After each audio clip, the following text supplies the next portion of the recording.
Good to go? Yep. Okay.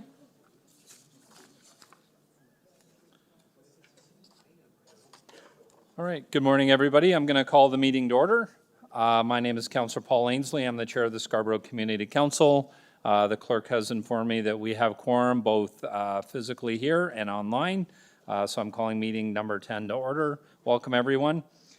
Today's meeting is being held by video conference and in person at the Scarborough Civic Center in the council chamber. This meeting is also being live streamed at youtube.com/Toronto City Council live. For the land acknowledgement, I would like to say on behalf of my staff, myself, my colleagues and the city staff here, that although we're maybe meeting in different locations today, Scarborough Community Council would like to acknowledge the land we're meeting on is the traditional territory of many nations, including the Mississaugas of the Credit, the Anishinaabe, the Chippewa, the Haudenosaunee, and the Wendat peoples, and is now home to many diverse First Nations, Inuit, and Métis peoples. We also acknowledge Toronto is covered by Treaty Number 13 with the Mississaugas of the Credit and the Williams Treaty signed with multiple Mississaugas and Chippewa bands. If you are registered to speak at today's meeting, please listen carefully for me to call your name. I'll call speakers in the order that they appear on the speakers list for each item. This list of speakers can be viewed online by visiting the Scarborough Community Council page at toronto.ca council and clicking the speakers box for today's meeting. Members of council, I just want to remind you the city clerk has provided all of the agenda materials at toronto.ca/council and on the clerk's meeting portal. Clerk's IT staff are available to members if you need help with your electronic devices. I also want to remind you, if you can please submit and approve your motions by email to staff. Staff are available at scc@toronto.ca to help with any motions that you're going to have. At this point, I'll ask if there's any declarations of interest under the Municipal Conflict of Interest Act. Seeing none, can I have a motion to confirm the minutes from our last meeting on November 16th, 2023? Moved by Councillor Myers. All in favor? That carries. I'm now going to go through the agenda. So our first item is SC 10.1, 3855 to 3863, Lawrence Avenue East, fire route. We have a speaker registered for this, so I will hold this in my name. Our item number 2 is 2683 Lawrence Avenue East, zoning amendment decision report. This is in Ward 21. We have a registered deputant, so I will hold that. SC 10.3 in Ward 21 as well, 2031 Kennedy Road zoning amendment application decision report. Point of order, Mr. Chair. Final approval. Point of order, Mr. Chair. Councillor Thompson. I believe that's Ward 22. Is that the 2031 Kennedy Road, right? Was that 22? All right. I will amend the page. Yeah. SC 10.3 is in Ward 22. And I'll hold that. We have a speaker.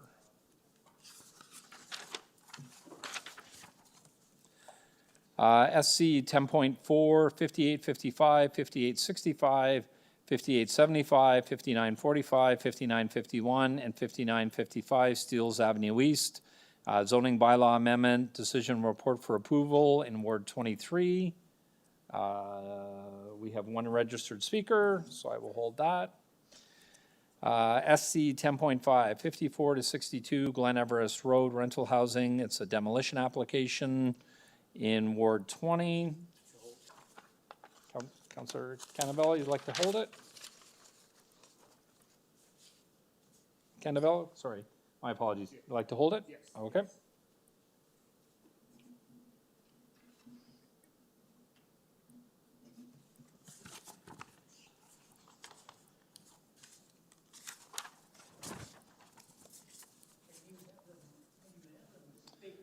Item SC 10.6, 743 Warden Avenue, proposed amendment to Section 37 agreement in Ward 20. To hold?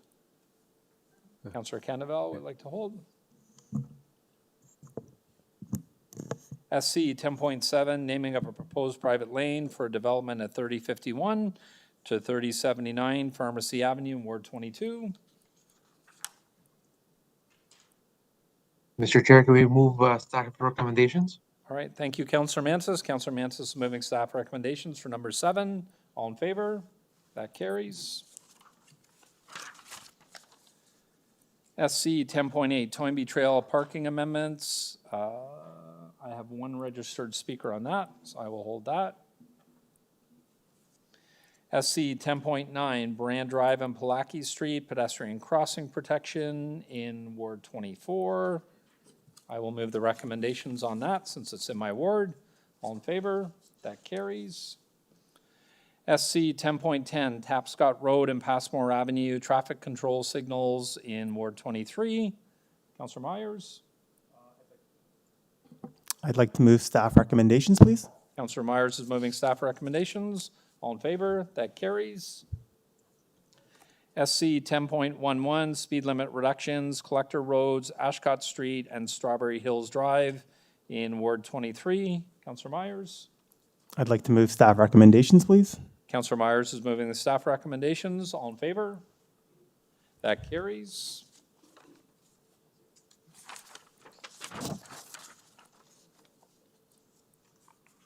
Sorry.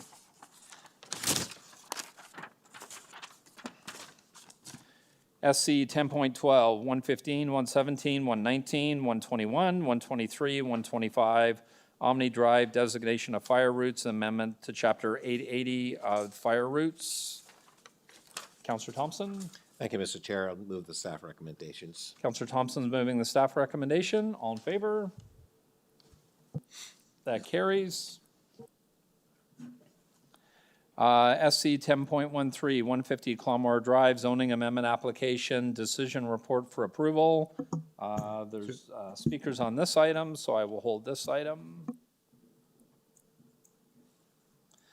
SC 10.14, reopening an amendment item, SC 6.18, Waldock Street and Havenway Gate, hallway stop control, and parking amendments. I need to move a motion to reopen this. Sorry, I need to move a motion to add this as new business. All in favor? That carries. So this was here basic. It's in my ward, it's a technical amendment that staff asked about. Parking regulations around a new stop sign. If nobody has any questions, I'm just going to move the recommendations. Sorry, motion to reopen. All in favor? Carries. Now the recommendations. All in favor? And that carries.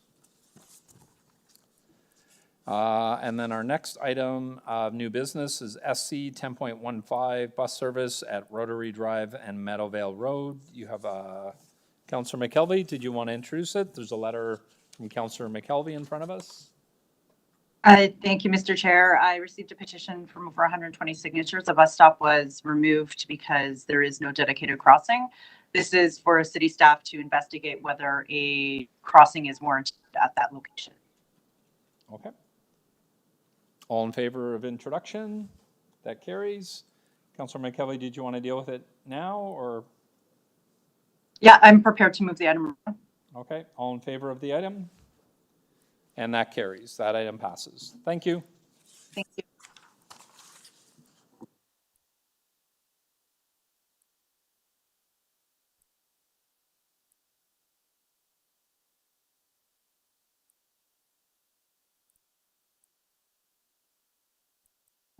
Okay, we are back to our first item, SC 10.1, 3855 to 3863, Lawrence Avenue East Fire Route. We have one registered speaker, Mr. Abdul Bala. Mr. Bala, you're up. And just so everybody knows, you have, for deputations, you have up to 5 minutes to make a deputation to Community Council. Each member of Community Council has up to 5 minutes individually to ask you questions. Then we do what we call bringing it back into committee, where each councillor on each item has up to 5 minutes to ask questions of staff. And after questions of staff, we can speak on each item for up to 5 minutes.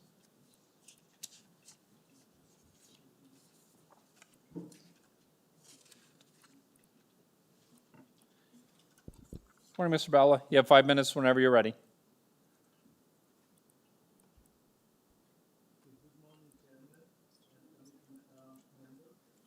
Sorry. Oh, sorry. Good morning, Chairman and committee member. My name is Abdul Bala. I am owner of the plaza located at 3855 to 3863 Lawrence Avenue East. I'm also president of the Scarborough Muslim Culture Center. It's a tenant of this plaza as well. Our tenants are two fast food restaurant, one convenience store, and one community center, and a restaurant and bar as well. Most customer of our tenants require only 10 to 15 minute parking time, including community center require parking for pickup, food or food order, or pickup and drop of parents, grandparents, and children. We purchased this plaza in February 2020. When the pandemic started, during the pandemic, we did not notice any problem with the parking until we installed security cameras. We are located next to the 3847 Lawrence Avenue East, a low-income building managed by the City of Toronto. We noticed that our plaza parking is more convenient for the visitor of the 3847 building, and therefore most visitors park in our plaza parking and walk to the next door the building. The parking used by visitor at 3847 cause lot more problem to our tenants and our clients. Use of fire route at the back of this plaza is limited for a limited time, usually only for 15 to 20 minutes.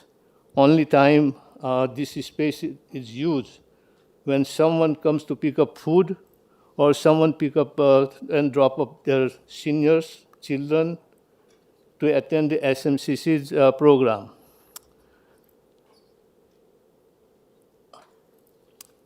Fire route to serve the in case in need in a small park contain a baseball ring there, and it's a very small area, very small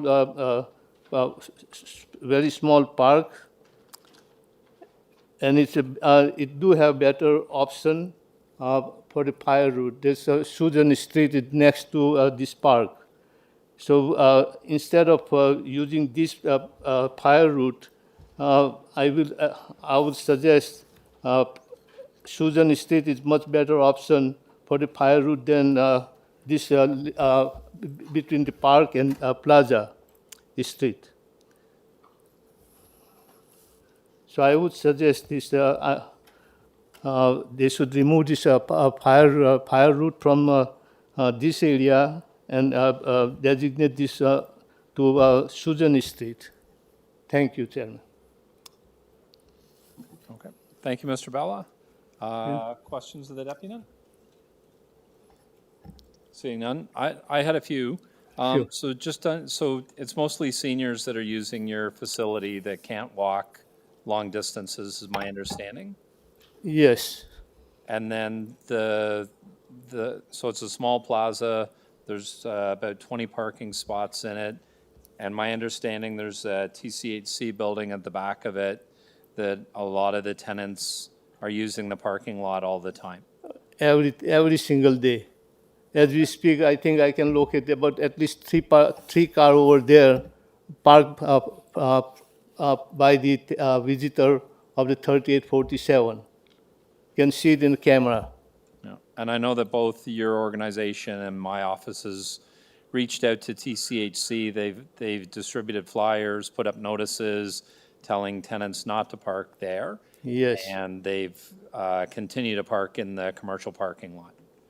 Yeah, it's more convenient over there to park in our parking area then they have to go back and walk at the back of the building and come back in the front, actually.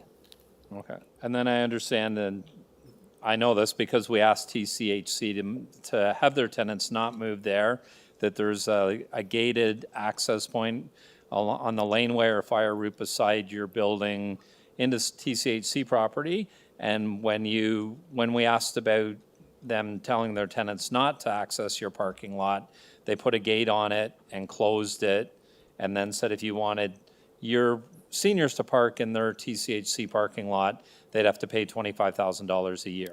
Yeah, something like that. When it's a long time back, I talked with Ms. Shunter. At that time, Ms. Shunter was our representative from the area. And through her, I tried to negotiate to purchase some land as well. And matter of fact, I do remember that I even mentioned you as a counselor too, to buy some of the land. But I think for renting and selling the land at the back, they back off actually. Okay. All right. Those are my questions. Thank you. And any other questions of the deputant? Seeing none. Questions of staff on this item? Councillor Thompson? Thanks, Mr. Chair. Through you to staff. Thank you, Mr. Bally. You can sit down. I'm just concerned about enforcement. We have obviously a policy in terms of fire routes and restrictions and so on. How will this area be enforced?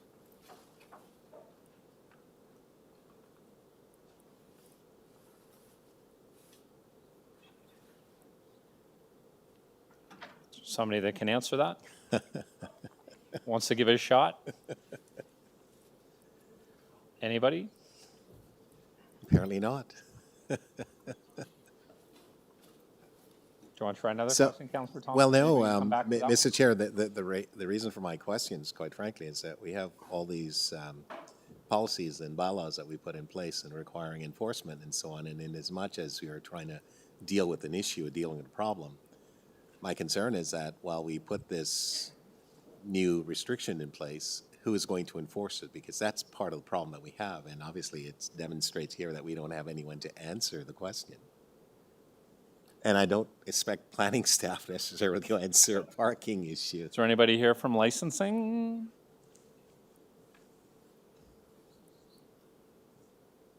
Going once, twice, three times? Mr. Chair, I'm happy that this is in your ward, and I get it, but we have the similar problems in my ward and others where enforcement is the big issue in as much as Yep. we laudably put policies in place. Can we hold this it's not being down enforced. until we get I don't want somebody it that to would be like- held, I don't want it to be held down. Okay. The fact is, it's suffice that I've asked the question and perhaps someone can provide us with some information. It's in your ward, and I gather that you're going to be monitoring anyways that, to ensure that there's I'm happy to compliance. answer any question. So we'll just leave it at that. I asked a question I didn't get an answer for, but Yep. you Okay. understand the issue. Yep. All right, Councillor Thompson. Thank you, Councillor Thompson. Other questions on this item? Seeing none. So I've got some questions. I did want to ask about, so this situation has a long history of TCHC allowing their tenants to park on private property. The owners and the tenant of this commercial building, so there's a laneway beside the building that's designated as a fire route that now when TCHC asked about the tenants of this business, in particular senior center parking in TCHC, they put a locked gate on it. So there's a locked gate on what's called the designated fire route, but there's also two other access points to this building off of Susan and Lawrence Avenue. So I'm trying to understand the implications of this fire route designation being lifted, because it has a locked gate. I've had information from the fire department. They're not exactly sure how they would get a truck down this laneway either.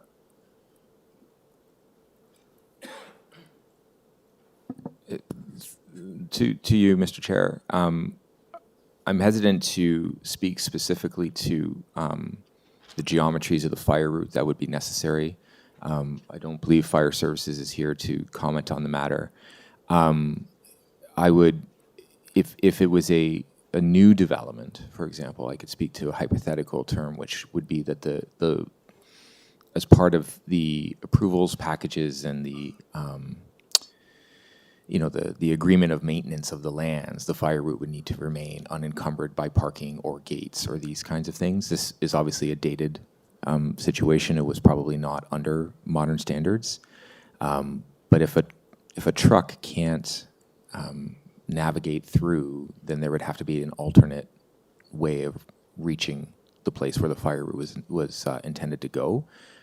And that's probably beyond my understanding of how these things get worked out with adjacent landowners. Okay, because I have raised this with the fire department, because anytime I'm at this plaza, and to get into the fire route, it's an L-shaped 90-degree turn. The plaza's full all the time. I've had fire department services say to me, they have no idea how they would get through. They would use Lawrence Avenue or Susan to get into this building because they're the same access points that motor vehicles are using, tenants that are using, staff are using to get into this building. So again, the fire route would need to be navigable by the equipment. So it'd be a 6-meter wide route, and there'd need to be an appropriate radius for the truck to make the turn. So if there's an occupied spot, then obviously that wouldn't be a quote unquote valid fire route if it was a new approval. Whether there's mitigating matters in this regard and arrangements that have been previously made, I can't speak to that matter, Councillor. Sorry, I don't have that expertise or information today. Okay, all right, thank you. Any other questioners? Seeing none. Speakers? Seeing none. First and foremost, I'm going to speak. First and foremost, this is in my ward. So this is the Mr. Bala that came in this morning, represents a seniors center in this commercial plaza. One of the difficulties I've had, I know the plaza owners have had, trying to operate a business in this plaza. It's adjacent to a large TCHC building where a lot of tenants from the TCHC building are parking in this commercial plaza. When I approached TCHC about the issues around that, they put a gate up on the fence line, property line that delineates their property from this commercial plaza. The tenant for the senior center approached me. We've had a lot of outreach to TCHC. They sent flyers to tenants asking their tenants not to park in this lot. They continue to do so. I've had complaints from the grocery store and the other businesses in this plaza about the amount of TCHC parking that takes place and trying to deal with it. When it comes to the fire route, as I've said, the fire route is on a 90-degree turn. It's a very small parking lot. It's full all the time. When asked fire services about removal of this designation, they said they're actually very worried about the fire route. They weren't sure how they were going to get a truck if they needed to into this fire route. Now they're faced with a locked gate at the fence line as well, that they would have to take time, exit the truck, lock the gate to get on the property. They said of the 3 entrances that they would use to get onto this property, the fire route entrance would be their last resort to get to this property, telling me that, every second counts in an emergency. So I'm putting this motion forward, asking fire services to officially remove the designation on this route. And I hope I can have the support of my colleagues. Thank you. All in favor of the recommendation? And that carries. Thank you. Our next item on our agenda is SC 10.2, 2683 Lawrence Avenue East zoning amendment. Decision report in Ward 21, Councillor Thompson? I thought you mentioned, yes, thank you, Miss. And there's enforcement actually taking place. And we so have just- one you had to- registered speaker, Right.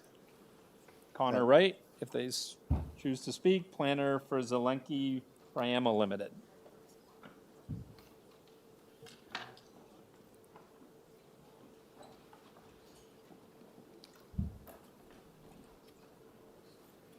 Morning, Mr. Wright. You have 5 minutes whenever you're ready. Yes, good morning. Thank you, Chair, and good morning to council and to city staff. My name is Connor Wright, planner from Zelenka Priamo, attending here today on behalf of the proponent of the project. We have reviewed the staff report and are in full support of the positive recommendations.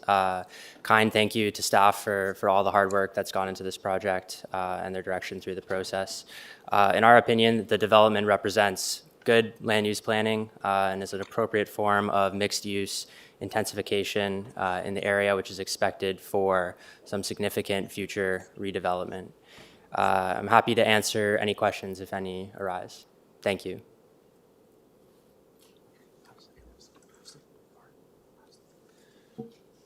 Sorry, sir.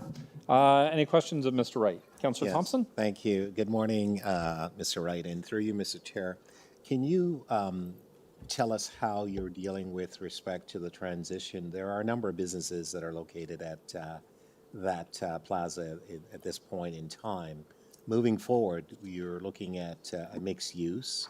What is the disposition with respect to businesses operating going forward once you develop that site? Will there be, the set amount of square footage that is currently in place now allocated for businesses to operate at that site?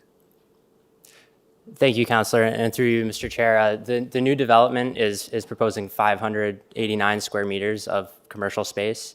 As for transition for the existing businesses, I don't think that's been addressed at this time. There's still a number of processes to go through. We still need site plan approval and ultimately building permit, demolition permits. This could be potentially years in the future. So a transition plan hasn't been looked at to my knowledge at this time, but it's certainly something that the owner will want to be looking to address in the future. So thank you for the question. Thank you very much for that. I just wanted to ensure that businesses would have an opportunity to operate at the site. And you're saying, yes, I'm not asking about the details about, 3, 4 years or 5 years down the road, who's going to be there. You've got restaurants, you've got a number of other facilities there. I wanted to ensure and have the assurance that businesses will, in fact, operate at the site. It will not just be for residential use. That's correct? Through you, Mr. Chair, that's absolutely correct, Councillor. There is, in the zoning bylaw, there is a minimum requirement for commercial space, so that will be enforced. Yeah. Right. And can you tell me about the number of 2, 3, and 1 bedrooms that are going to be on this site in terms of the number of units? It's, what is the number of unit? Is it 206 or 200 and, I think my memory serves me, yes, 206. That's correct. Is that? It says here in the report, 206 dwelling units. What's the mix? Thank you, Councillor, and through you, Mr. Chair. The mix is actually quite skewed towards larger units. So we have 15% 3 bedrooms, 28% 2 bedrooms, and then 37% 1 bedroom and 11% studio. Right. And are these, through you, Mr. Chair, are these rental units? Excuse me, sorry? Are they rental units? Through you, Mr. Chair, I don't think the details of the tenure have been worked out at this time. It is anticipated that it would be registered through a draft plan of condominium, though that doesn't necessarily preclude the possibility of rental units. Thank you. Yeah. Thank you very much. Those are my questions, Mr. Chair.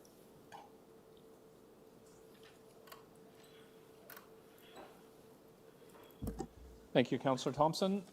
Councillor Myers, questions of the deputant? Thank you. Through you, Mr. Chair. Just had a few quick questions. Are there any affordable housing units proposed for this development? Through you, Mr. Chair, the affordable housing requirements were not examined at the time through this process. Like I said previously, I think the actual development and sale or rental of these units is quite far in advance, and the pricing hasn't necessarily been established at this time. So just to clarify, at this point, there's no affordable housing proposed for this development at this time. Through you, Mr. Chair, that is a correct assessment, yeah. Thank you. Also, what is the community benefits charge? Has that been negotiated yet, or? Through you, Mr. Chair, I'm not familiar with that matter offhand. That's okay. Thank you. Thank you, Councillor Myers. Other questions of the deputant? Seeing none, thank you, sir. We're going to take it into committee. Questions of staff? Councillor Thompson? Thank you, Mr. Chair. Through you to staff. It's a transition that's taking place, and I use that word advisedly. We have along the Strip, Lawrence and other areas in Scarborough, we have a number of strip plazas, malls and things, and there's a conversion that's taking place. I guess the question is, how do you see that benefiting the community going forward? We have elements of businesses that potentially could be lost or could be neutralized, or it could be the same. You have the mixed use in terms of residents to ensure that we address some of the complex challenges that we're actually having in the city now. You have the issue around public safety that could benefit the transition in an avenue. Can you maybe just speak to a more sustainable path with respect to the development and transition, the changes that are going to take place as an example in terms of what we'll see in the future? So through the Maybe step back a bit from it. Yeah.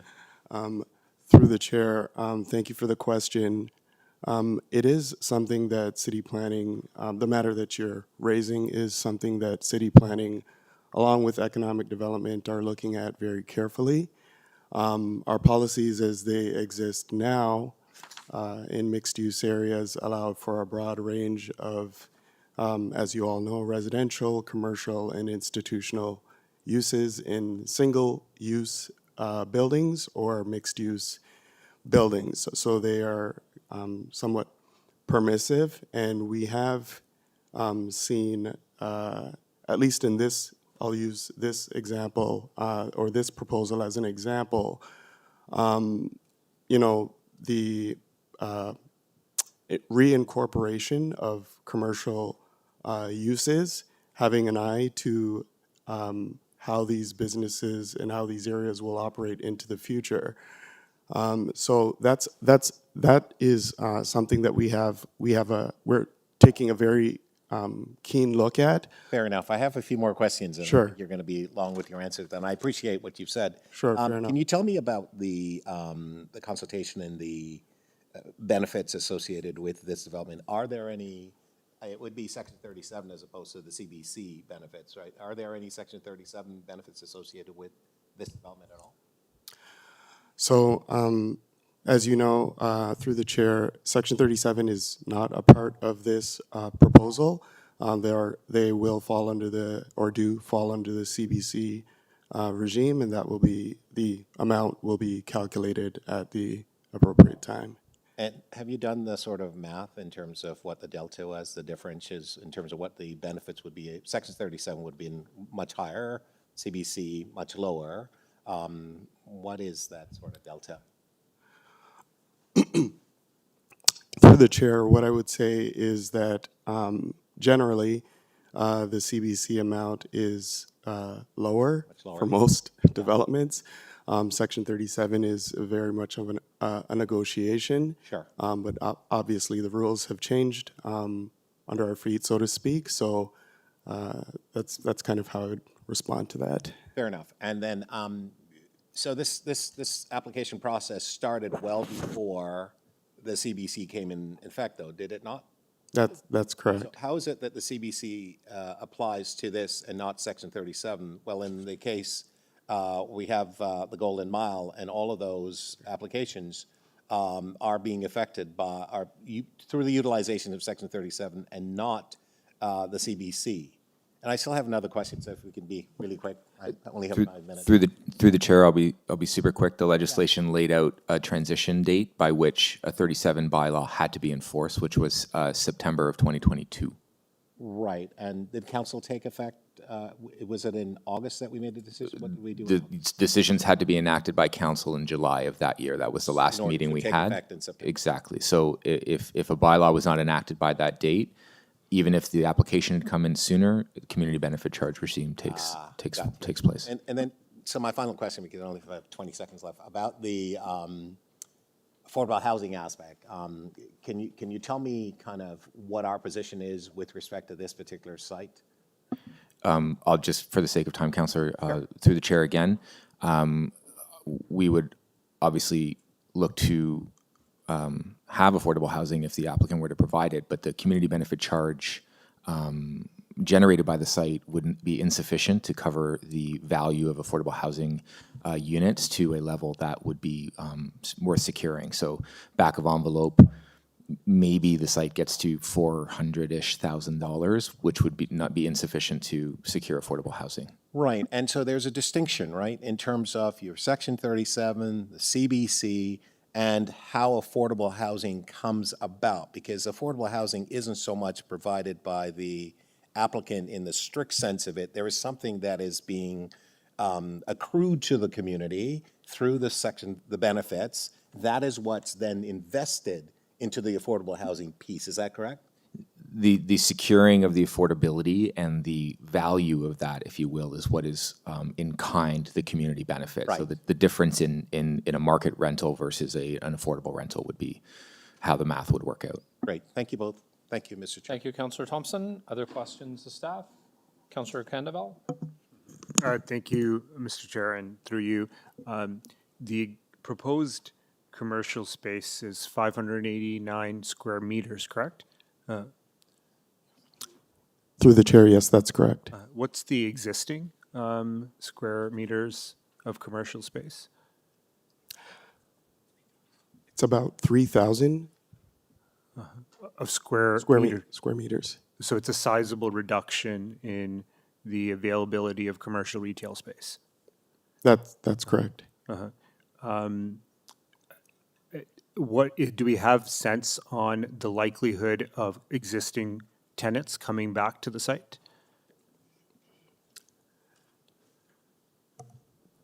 Through the chair, no, we don't.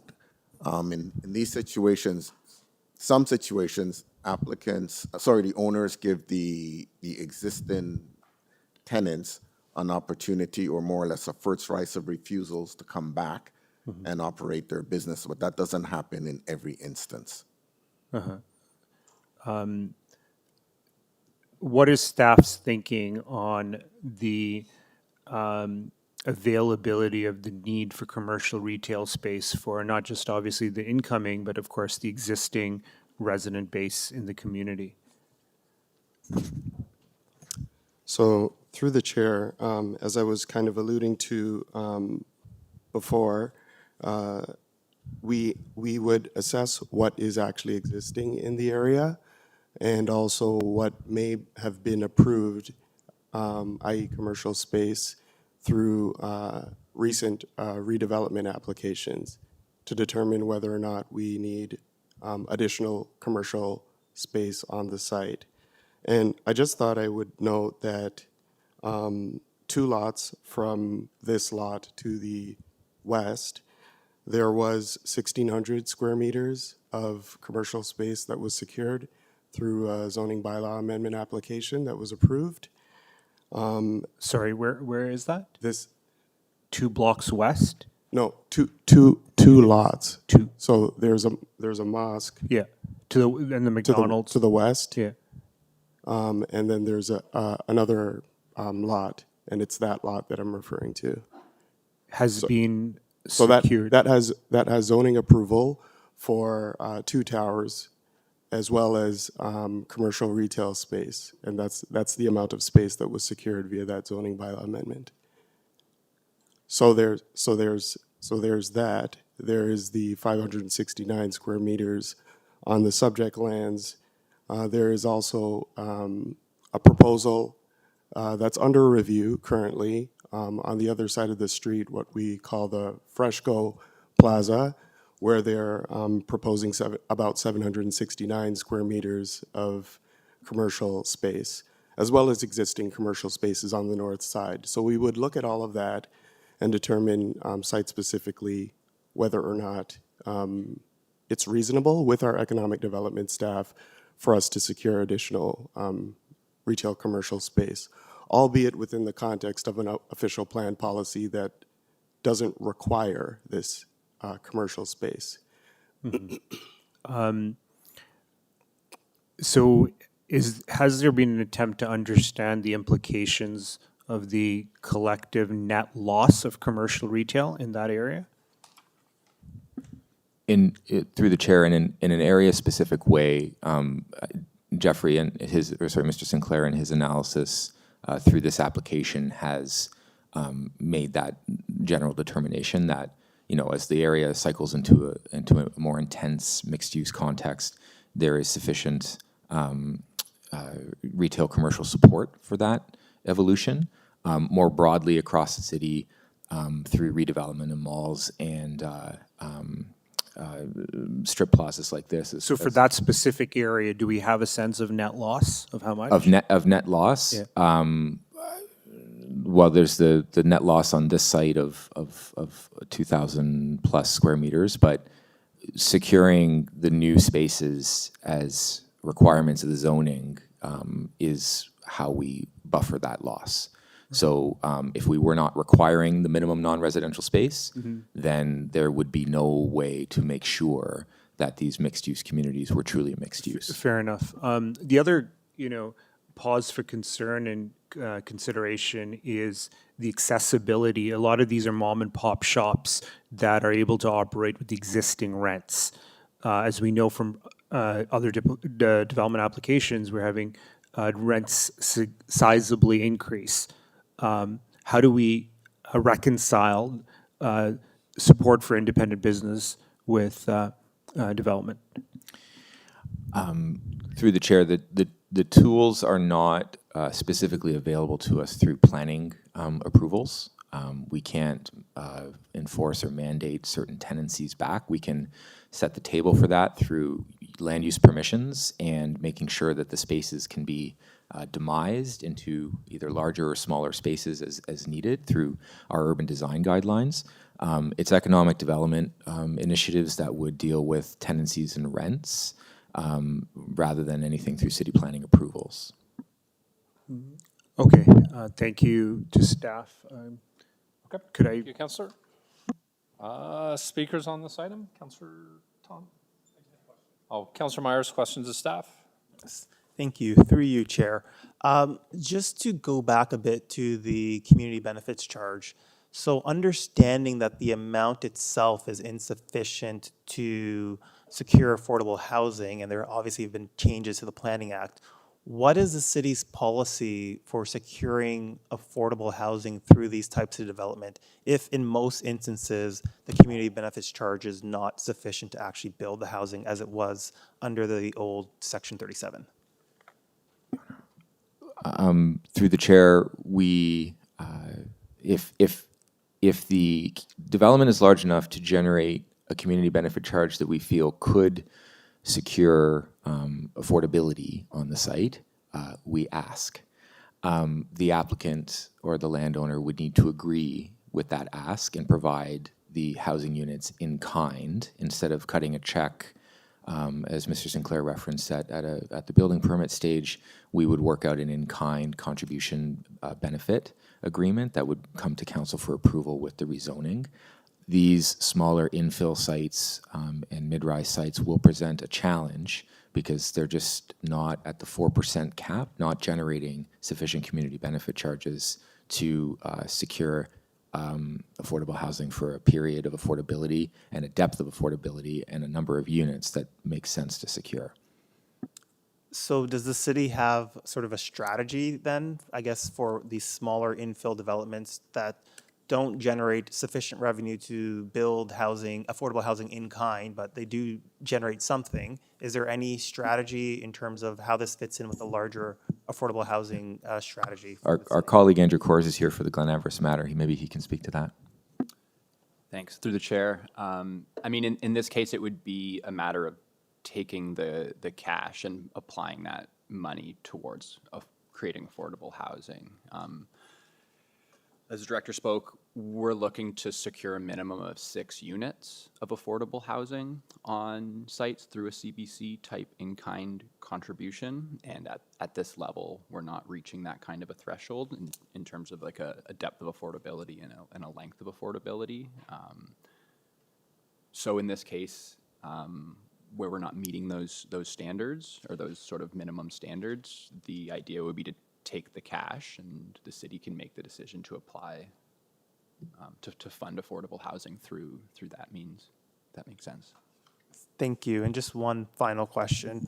Are there other tools available through the city, through various incentives that we have for these various infill developments to, if we can't get the affordable housing through the CBC charge, to look at different incentivizations? And were those discussed in this application, or how does that process work? So through the chair, we, in discussion around the provision of affordable housing through a CBC, we would look to include available incentives to sort of lower that contribution required to, almost like layered on top. So things like the Housing Secretariat's open door program or provincial incentives, we would work to layer those on top of the CBC value to lengthen or deepen the affordability to incorporate that. So still we're kind of in that, we're stuck without enough of a CBC value to, use other incentives to have affordable housing built. And, at the end of the day, this does come down to a willing applicant. They can choose just to pay the CBC charge, regardless of what kind of incentives that we offer to layer on top of like a CBC contribution. Thank you. And sorry, this is my final question. Does the city have a sense as to what CBC charge would be sufficient to actually generate the affordable housing that it would seek in a development like this? If 4% is too small, how much would that number be in order to generate, I think it was 6 units you said? Through the chair, that's correct. So the CBC calculation would obviously vary based on the land value where we are in the city in terms of how much money we're getting or is required per the CBC. We value affordable housing as in this particular case, as the cost, the hard and soft costs that it takes to build the units. And so we base that cost obviously on the local neighborhood or sort of the local market and how much it costs and how much those things would be. So, I mean, are you sort of looking for a magic number almost? Yeah, what would the magic number be? Does staff have any? Last question, Councillor. Sure. So through the chair, generally, we're looking at valuing affordable units at, anywhere between $250,000 to $400,000 a unit in terms of a length of affordability that we would find appropriate. So we need 6 units. We extrapolate that. So we're looking at, $3 million, $2.5 million, something like that as a CBC contribution to try to make something work. Thank you. Yep. Thank you, Councillor Myers. Speakers, Councillor Thompson, it's your ward. Did you want to go first? Yeah, absolutely, Mr. Chair. Thank you so much. Thank you to the staff, and I'm going to move this item, and I strongly endorse and support this item. We've had community consultation. We've had discussions with the operators of businesses along in this particular location. Mr. Chair, it's really important to understand the community and the assessment and the need assessment that we've done over the years in terms of determining what are some of the services that are required. On the north side, we have the Thompson School. We went through about 7 years of discussions regarding the demolition of Bendale and then the former Thompson School. We have acquired lands from the TDSB as part of built out for daycare and additional park amenities and so on. There are a series of housing development that's ongoing now on the north side. This area is transitioning, and I suspect that in 30, 40, 50 years, I won't be around, but when you look at this area, you will see the changes and the transformation that has started, certainly not just today with respect to the approval of this item, but long before this. There is a tremendous amount of planning and transition that's taking place in the area north on Midland, on the west side, that is all commercial. Staff spoke about the Fresco Plaza. That's going to transition as well, both in terms of ensuring that jobs are being maintained, services, and amenities that are needed in the community. This site is no different. It is that the opportunity will be there. I have spoken with the owner about what types of services will be coming in that will be needed. We talked about, and I'm going to keep that to myself at this moment because I did not tell him that I would disclose that, but I will say that I'm very encouraged by what his plans are in terms of ensuring that the space that are in place is going to provide needed services to the community. At 26, I believe it's 53 or 63, which is the old Alex Irving site, which staff referred to with respect to the two towers. We have gone through a process and they're coming back perhaps for review. We talk about the need for affordable housing and so on, and I know that the benefits with respect to the CBC will be much greater because of the number of units that are there and so on, so we'll be able to accommodate that, along with the site as well at the, just by the Burger King, just west of that, where there's a series of development that's planned and so on. So some of the questions that may have been asked may give an impression that somehow that staff is maybe falling asleep at the switch and not necessarily assessing and looking at what's needed in the community. I can validate, Mr. Chair, that that's not, in fact, the case. There is a tremendous amount of work that's actually being done that we want to be able to ensure progress, but at the same time ensuring that we are able to bring everyone that is in place along as part of this process. I'm particularly, happy with respect to the collaboration that's taking place with respect to the Meadowvale development that's taking place that's just to the south of the property. It will create that environment for people moving in. We have more people moving into the mosque that's in place. There's a huge need for more housing in this place, but it has to be balanced in terms of ensuring that the service needs are there as well. So medical facilities and other needs that are needed in the community, all that's coming, and I'm very excited with respect to that.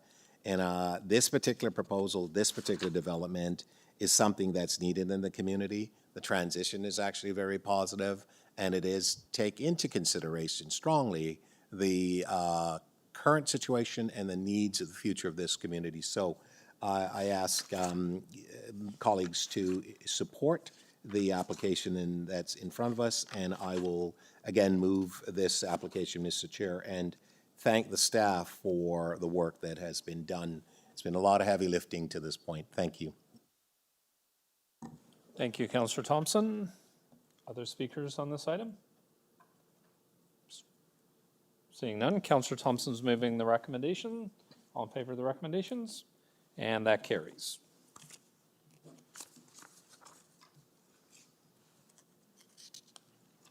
Our next item is SC 10.3, 2031 Kennedy Road, zoning amendment application, decision report for approval in Ward 22. And sorry, we have one registered speaker. Mr. Nick Palacky, Principal of Macaulay Xiaomi House and Limited. Online? All right, thank you.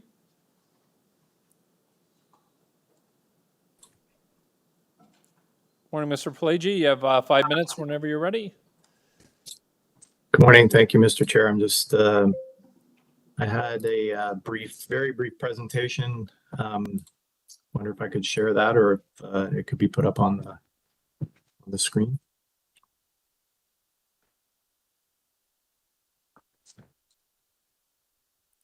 Presenter rights have been granted. Thank you. Thank you very much. Thank you, Mr. Chair. My name is Nick Palacky. I'm a principal and land use planner with Macaulay Xiaomi House, and I'm here today on behalf of 2683639 Ontario Inc., which is also known as Kingdom Development, on behalf of a property at 2031 Kennedy Road. The site's located on the east side of Kennedy Road and just north of the 401 and south of Village Green Square. It is a building that's approved, fully constructed now, and I'll go through what the application is for. It relates to this 440 meter squared area on the north side of the building, fronting on Village Green Square, which is the commercial portion of the building, which currently only permits retail uses. So the application that's before you today is to expand the number of commercial uses that can be permitted there, because just the retail permission itself, the owners are having some trouble leasing out the space, and we don't want it to be an empty space. We want it to be something that contributes to the neighborhood and contributes to the building and the community there. But currently, with only the retail permission on the site, we're having trouble leasing that space. So as I said, this was going to be brief. It is related to that 440 meter square commercial area in the mixed use building, which is already approved and constructed. The additional permitted uses that we are seeking include restaurant, takeout restaurant, personal service shop, and office. Those uses were selected so as not to trigger additional parking on the site. I did want to make the point that, this is a very, very small commercial area. It's not a destination retail area. We don't really see it as an area where folks will come from outside of this community to this area, but we do see it as, that Village Green area does have quite a number of units now, hotel and some other uses in the area. And we do see it as very specific population serving area to the Village Green corridor there east of Kennedy. It will assist in achieving mixed use objectives for the area, will provide a greater variety of jobs and new opportunities for full and part-time employment. And as I said, it'll assist the owners in tenant procurement to ensure that the space is utilized and not just sit empty. Just wanted to say that we've reviewed the staff report. We agree with the recommendations, reviewed all of the zoning bylaws and such, and had numerous conversations with the staff and appreciate all the work they put in on it. I also did want to commend them for moving this application forward as quickly as we did. It certainly helps us to hopefully lease out that space and get the space active and usable for the community as soon as possible. So those are my comments, Mr. Chair. I really appreciate the opportunity to speak, and I'm happy to answer any questions. All right, thank you, Mr. Palacky. Questions of the deputant? Councillor Myers? Thank you. Through you, Chair. Thank you for your presentation. I just had a quick question. Does your application, is there any indication as to whether there will be provided some outdoor space for eating? So like benches, tables, things of that nature? Through you, Mr. Chair. So it's not part of the application. There is space at the front of the building, but it's very limited before the sidewalk. And then there's, a bit of additional space out front, and then the boulevard and so on. So I suppose it is possible. It's not part of our application, and it would be something, we'd have to determine whether that's even necessary. One of the things, while we're adding a restaurant and takeout restaurant, we don't necessarily think that there's going to be larger sit-down restaurant areas, but there could be cafes or things like that. So if there's opportunities for outdoor tables and so on, we'll certainly look at that. But it's not part of our application. Thank you. So is that something you would consider? You had mentioned this is more of a location for the local community around the condos. So if they wanted an opportunity to get something at the restaurant, eat outdoors with their neighbors or friends or family, is that something you would consider going forward? Through you, Mr. Chair. Absolutely. Again, the intent here was to broaden the list of uses to see if we could even get, be it a restaurant, cafe, something that might want to go there, hopefully office uses or even personal service type uses that can serve the community. So we don't know who's going to come forward now that we have the additional uses if we get them approved today. So that's something we would definitely look at if the tenants came forward and desired the space. If we could deliver that, we would certainly be open to it. Thank you very much. Thank you, Councillor Myers. Other questions of the deputant? Saying none, questions of staff? Councillor Myers? Thank you. Through you, Chair. So just picking up on the line of questioning, I was just asking the deputant, what provisions does the city make for sort of providing outdoor dining areas for the public, particularly in Scarborough? So I'm just thinking of my own, ward, Scarborough North. I can't think of any place where you could get food and then go outside and just sit with a colleague, a neighbor, a friend. So is that sort of considered when we discuss these types of applications? Through the chair, yes, Councillor, very much so. That's one of the reasons why in these mixed-use contexts, we secure a minimum setback to allow for bistro tables, things like that, the retail spill out. On this specific application, already secured through the approvals, there's a privately owned, publicly accessible open space to the east of the development, which has, through the site plan, tables, chairs, general meeting and gathering space secured. So that's part of this approval already. So if you pick up a sandwich at a restaurant or a takeout place that could come in, it's a broadening of uses. There's the bistro stuff that could spill out of that. There's also a secured area through the approvals where this could go. Thank you. So when we do these applications as a general rule, we consider sort of looking at places for people to congregate outside, just generally? Generally, yes. We're always looking for opportunities to expand and enhance the public realm. Okay, thank you. Thank you, Councillor Myers. Other questions of staff on this item? Seeing none, speakers, Councillor Myers, it's your ward. Sorry, Nick, my apologies. Councillor Mantis? Did we lose Councillor Mantis?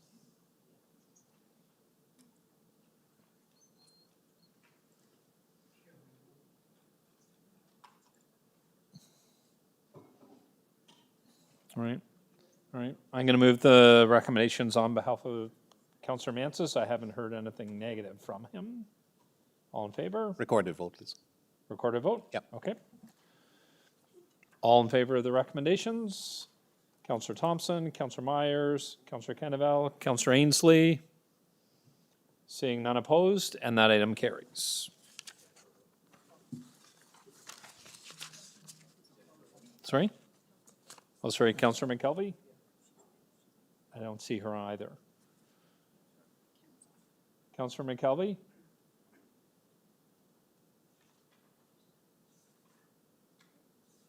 Councillor McKelvey?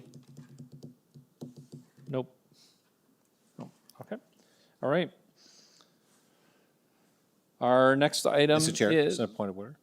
I understand that there's some power outage in that area where the councillor resides, and that may be the issue, just for your information. Okay.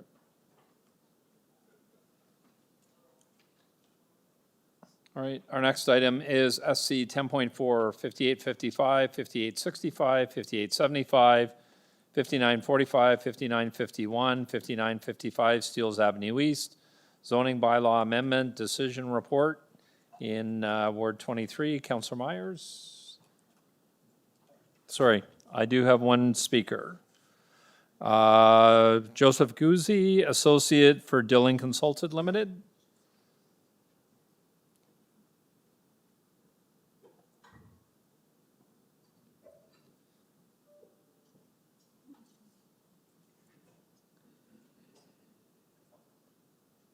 Good morning, sir. You have 5 minutes whenever you're ready.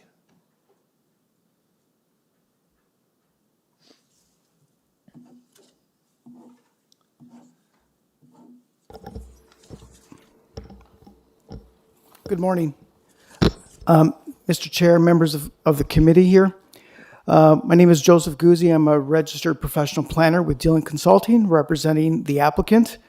I am here in support of staff recommendation. We have worked diligently with staff, and I thank them very much for their hard work in getting us here and moving this application so quickly.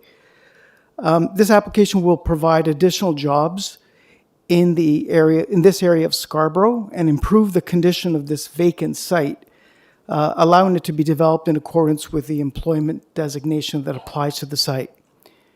It will also deliver significant open space along Steeles Avenue, including enhanced privately owned, publicly accessible space at the corner of State Crown Boulevard and Steeles Avenue.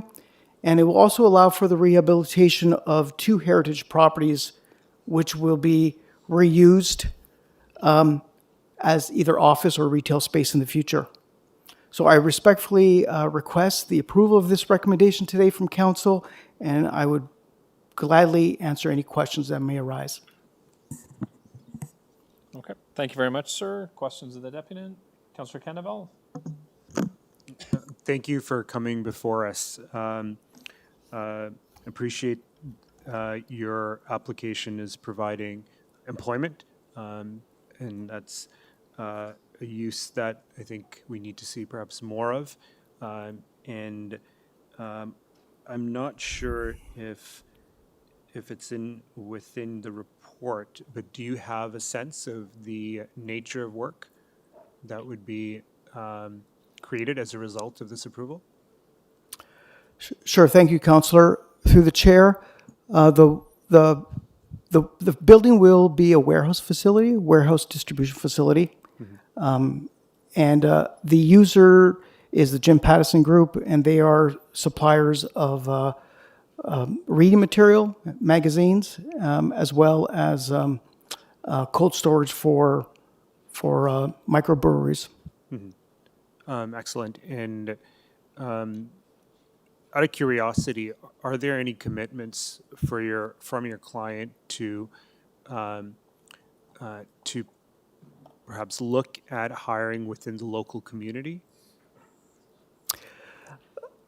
Through the chair, that would be a reasonable ask. I understand that some of the employees currently work at a different location and will be moved to this location. So they are going to be mostly Scarborough employees. And with this location, with better access to transit, we hope that it would continue to be Scarborough residents, but there's the ability to go beyond that with the enhanced transit. Thank you. Welcome. Yep, thank you, Councillor Canavelle. Other questions of the deputant? Councillor Myers? Thank you. Through you, Mr. Chair. Thank you for coming in today. Thank you. I was just wondering if you could please go over the plans to rehabilitate State Crown Boulevard, the road. Can you just give an overview of what you plan to do with the road? And just for my colleagues, that road, I believe, has been a road that was built potentially approximately 9 years ago. It was supposed to be a connection between Steeles and the local businesses in that area. The road was poorly constructed and has thus never been opened, and it's been a source of frustration for a lot of the local businesses. Thank you, Councillor. Through the chair, we think that road is there's going to be a lot of activity in that road. That road is going to be required for this development to proceed because we have access onto this road. The road was the responsibility of the previous owner, and I believe that the previous owner is currently going through an RFP process to have that road completed in the spring. Thank you. Could you also please elaborate on your plans for the 2 heritage properties on the site? Sure. Through the chair, the plans right now is to rehabilitate the property and create a beautiful heritage square between the 2 buildings. The permissions that we are requesting is for retail and office uses. We believe that based on the built form, the location, the size, that those would be the best uses for those 2 structures. And we're actually very excited about the possibility of reusing and rehabilitating those 2 buildings. Thank you. And has Dillon Consulting done previous work, I guess, rehabilitating heritage properties into more modern usage? Dillon Consultant on this project has been involved in the planning and landscape architecture. The landscape architects will be working directly with the heritage consultants, the heritage architects that have been retained. So we do have specialized technical support in order to rehabilitate those properties. Great. Thank you very much. You're welcome. Thank you, Councillor Myers. Councillor Thompson, questions to the deputant? Yes, thank you very much, Mr. Chair, through you. I see, sir, that the application is proposing 268 parking space. Is that correct? That's correct. Thank you. Help me to understand the future of transportation, the future of EVs, and how are, I'll use the term you, but how's your client preparing for that future of EV? Because it's not clear to me in the report that there's been any consideration with respect to the environmental aspect and electric vehicles, both in terms of vehicles, trucks for the warehouse and the vehicles for the employees. It says in the report there's 194 for warehouse use and then another 74 for office use. So what does that actually mean? First of all, the warehouse use and office use, I understand the concept, but is it for the vehicles that are being utilized for the warehouse, or is it for the warehouse staff that is the 194? So if you can answer all of that together, please. Right. Thank you. Thank you. Through the chair, the details of electrification and providing that type of infrastructure will be dealt with through the site plan stage. We haven't given that total attention at this stage. The 268 parking spaces that have been provided are for staff. That's for the staff that are working in the warehouse and the office, as well as some retail for the heritage homes. The number of parking spaces, may fluctuate. We're still working with other details of the site plan. We're looking at greening the parking spaces a little bit in order to meet the green standards. So that number might drop, but we're confident that based on the availability of transit along Steeles Avenue, that there will be enough ability for workers to be accommodated on site and or those for using transit. So bicycle parking or bicycle space on the site, how many do you have? Because I didn't actually see it. I may have missed it in the report, but how many spots do you have available for cyclists? So that number, as I said, I may have missed it. I can get that number for you. Sure, thanks.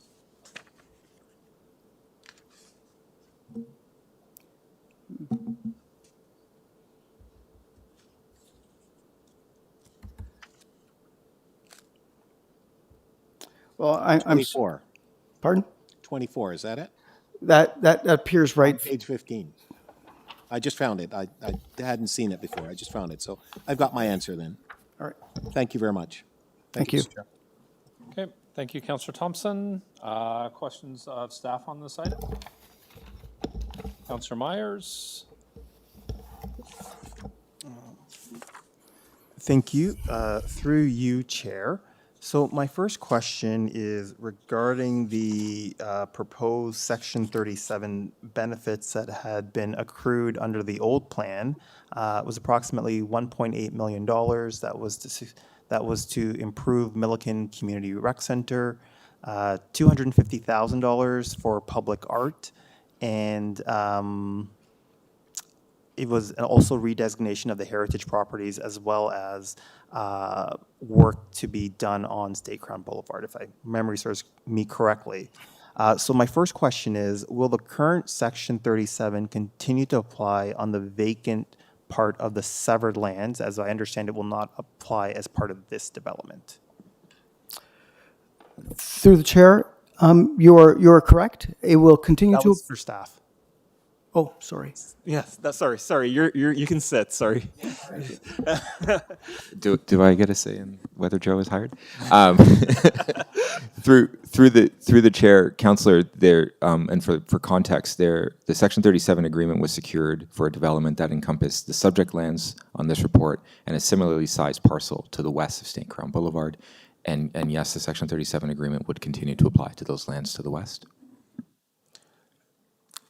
So I guess just following up on that, how could Section 37 be satisfied in a future project, I guess, with the remainder of the land? So the parcel to the west remains with the landowner who is party to that agreement, but it would run with the land. And if an eligible development on that site were to be, a building permit were to be sought under the terms of that agreement, the benefit would be triggered. Thank you. And I also understand that of the 1.8 million that was promised, that was agreed to for the renovations of Milliken Community Center, approximately $250,000 of that was initially paid out. Where is that money now? Through the chair, the benefit was received to cover the design costs of the expansion of the community center. And it was, my understanding is Parks, Forestry, and Recreation used that money to procure consultants and do a design in 2010, in that range. And I guess that design was based on the premise that the remaining $1.6 million would be paid out at some point. Yes, that's correct. And of course, given the date of the design, I'm not sure how dated it might be and whether it meets current council standards related to city facilities, net zero, and green standard, et cetera. Thank you. So that given the dynamics have changed from what was previously approved, building a sort of commercial space or a mall, what will need to be done to ensure Milliken Park Community Rec Center can be kept in a state of good repair and still be upgraded in a timely manner, given that this $1.6 million will not be coming to the community as part of this development? Through the chair, the state of good repair question would generally fall within Parks' operating budget. The expansion question, to be as brief as I can, there's no way to fully ensure that 1.6 million would flow from a future development on the west side. The old Section 37 regime granted and secured community benefits in exchange for additional height and density. So if an eligible development is not, a building permit is not sought for an eligible development that meets that test, then there would be no benefit. As an example, in a mixed-use development, if Section 37 was triggered above 14 stories, let's say, hypothetically, and the developer sought a building permit for 12, the Section 37 benefit secured for 14 and above would not be brought into the city. Okay, thank you very much. Thank you, Councillor Myers. Other questions of staff? Seeing none. Speakers? Councillor Myers? Thank you, Chair. Through you, I just want to say overall, I think this is a really good development. I think there will be a lot of good benefits to the community. I will say that to the applicant's credit, even though the redevelopment of the Section 30 of the heritage properties was part of the Section 37, the applicant has decided to rehabilitate those properties and include it in the future development, and I want to commend them for that. I think this will be a good, positive thing for the community, particularly given the current state of the two heritage buildings. I also think that the local businesses will be quite happy with the State Crown Boulevard finally opening after years of being promised that it will be open. So again, thank you on behalf of those local businesses. I've met with them, and I know that this is a source of frustration that's been ongoing. And I've also noticed that the applicant has done a lot to remove a lot of the debris that had been piling up there over the years, and it's really helped remediate the area. So I want to recognize that and thank you. And I also want to thank staff for their work on, securing these good jobs for the area. I think overall this will be a very positive development for the community. So thank you. Thank you, Councillor Myers. Other questions? Sorry, speakers on this item? Councillor Candaval? I'd like to echo a similar sentiment, and through you, Mr. Chair, thank the application, the client, and the representation for their presentation. Obviously, I'm not intimate with the details of this, as Councillor Myers is, but from a broad overview, this is a good news story with good faith actors that are looking to positively progress their interests, but alongside with the community's interest, with the inclusion of good jobs that serve for the most part Scarborough residents and create further accessibility vis-a-vis the Crown, but also as a member of the board of Heritage Toronto, the work and resources towards preserving part of Scarborough's historical legacy is a triple win scenario when we look at community, history, and economic development. So this is something to celebrate. Thank you, through you, Mr. Chair. Thank you, Councillor Cannaval. Other speakers on this item? Seeing none. Sorry, Councillor Thompson, did you want to speak? No, you're good? Okay. So we have the recommendations before us. All in favor? And those carry. Our next item is SC 10.5, 54 to 62, Glen Everest Road, rental housing demolition application, decision report for approval in Ward 20.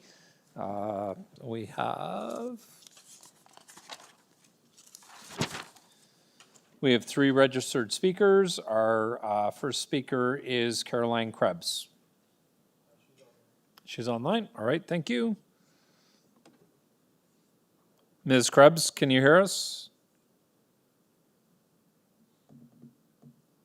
Hello? Hi, Ms. Krebs? Yes, speaking. Hi. You have, we're ready to hear your deputation. You have 5 minutes whenever you're ready. I really just wanted to know the names of the people that are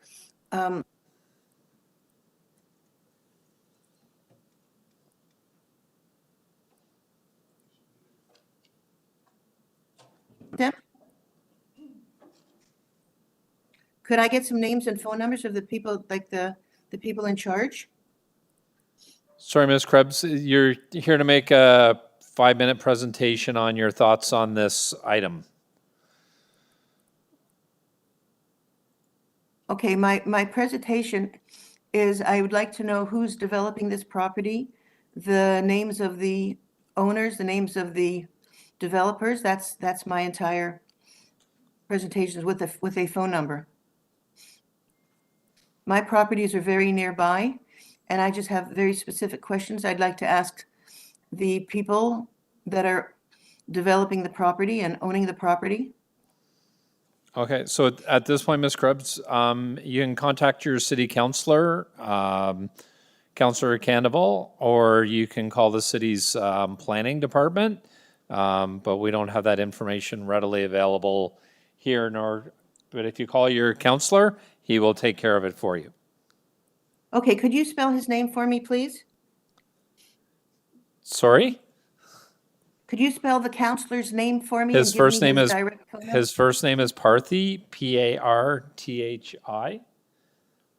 His last name is Candavel, Kandavel. Parthy, what's your phone number? Well, I got you. And I'll give you his phone number too. He's a newbie, so he's still learning it. And Kandavel, is that how you spelled it? Kandavel. And his phone number is Yes, thank you. 416 392-4052. 52. Okay, I just wanted to be able to access someone. Okay, I'm done then. Thank you. Okay, have a great day. Thank you for deputing. But I'm just going to stay and listen. The next deputant I have listed is Joe Hoffman, Goodman's LLP. He's online as well. Mr. Hoffman, can you hear us?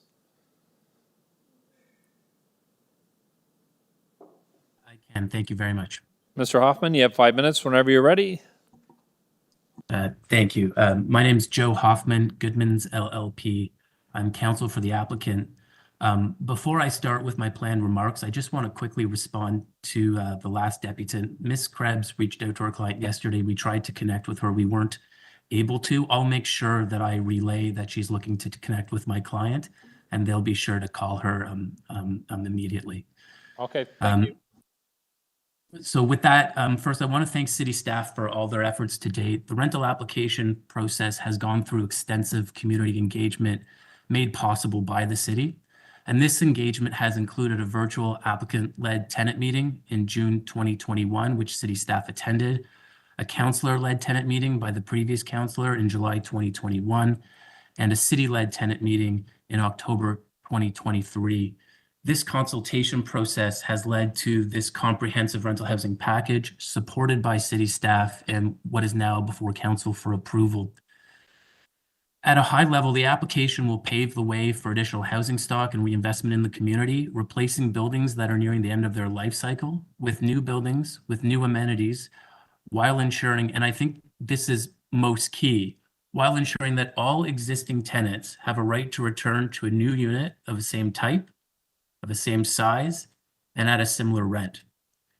And appreciating the hardship moving may cause on tenants, to help mitigate those impacts, the application secures a number of features. These features include 3 months rent compensation, compensation for moving expenses, a rent gap payment for the entire duration of construction to make sure that tenants are not out of pocket while finding new accommodation during construction, access to a leasing agent to find new accommodation, and additional compensation for tenants with special needs.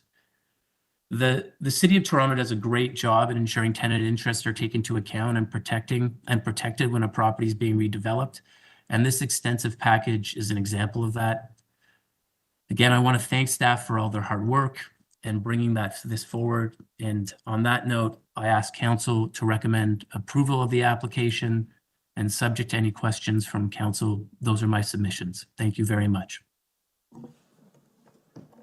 Thank you very much, Mr. Hoffman. Are there questions for the deputant? Seeing none, thank you very much, Mr. Hoffman. The next deputant is Katie McPherson.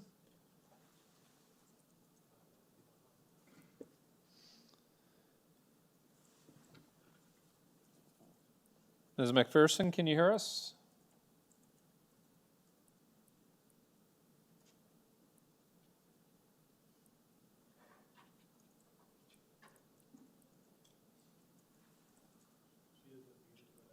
Okay, Katie McPherson, we can't hear you. You need to unmute.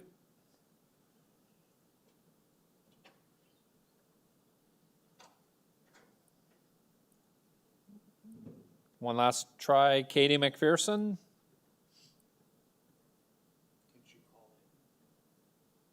Oh, she has her microphone muted. She might not be listening.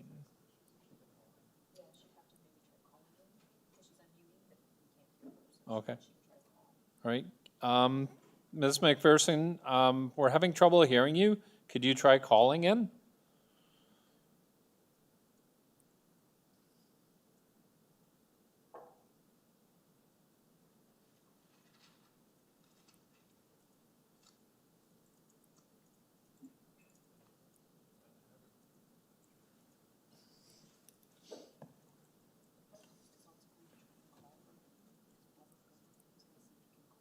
Okay. Okay.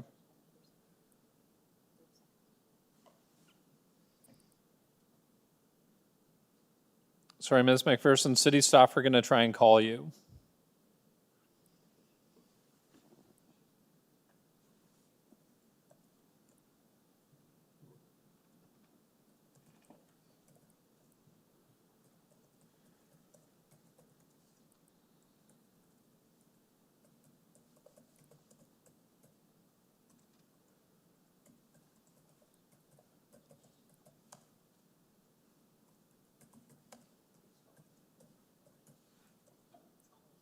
Okay.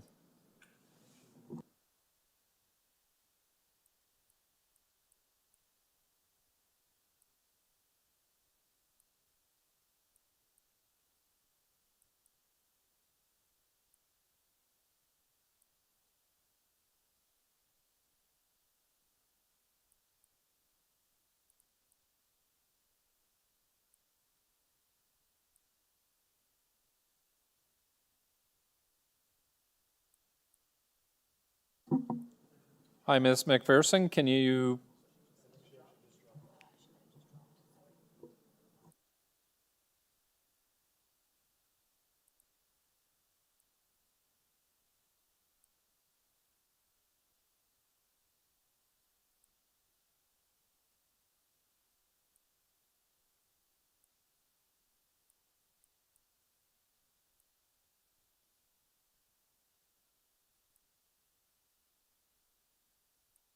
Okay, members, we're going to go to questions of staff, and then we'll see if Ms. McPherson, our clerk staff can get a hold of her. Questions of staff on this item. Councillor Kendall? Through you, Mr. Chair, to housing staff in regards to the right to return and the associated features towards, and pardon my ignorance on the technical terminology, can you outline what is being proposed for tenants that are seeking the right to return? Through the chair, absolutely. So existing folks that live in the existing building currently and live there at the time of that the application was submitted are entitled to a right to return to a new unit in the new development. As part of that package, their rent is to be similar to their current rent. And by similar, that is just implying that over the years that they're displaced, the provincial guideline increase can be applied each year. And so when they return, there could be those increases applied. So that's sort of the similar rent. Their rent is then protected for the entire duration of their tenancy to the provincial guideline increase. So just that yearly allowable increase to that unit. So that's sort of the most correct. Whether correct. Sure. So the other features of the tenant assistance plan would include the compensation that's required by the Residential Tenancies Act. So that's 3 months rent compensation. Then there is additional financial compensation in the form of a moving allowance. So $1,500 for studios or one beds, $2,500 for 2 or 3 beds. That's for a move out and then a move back in. So 2 of those payments. There is a rent gap payment calculation that essentially compares their existing rent versus the area vacant rent and provides a lump sum cash payment to for every month that tenants are off-site until they're able to return. There's a special needs payment that anyone that's over 65 or has a physical or mental health condition gets another 4 months rent compensation. Then there's the provision of a leasing agent to help connect folks to suitable units to rent in the interim. And that is it.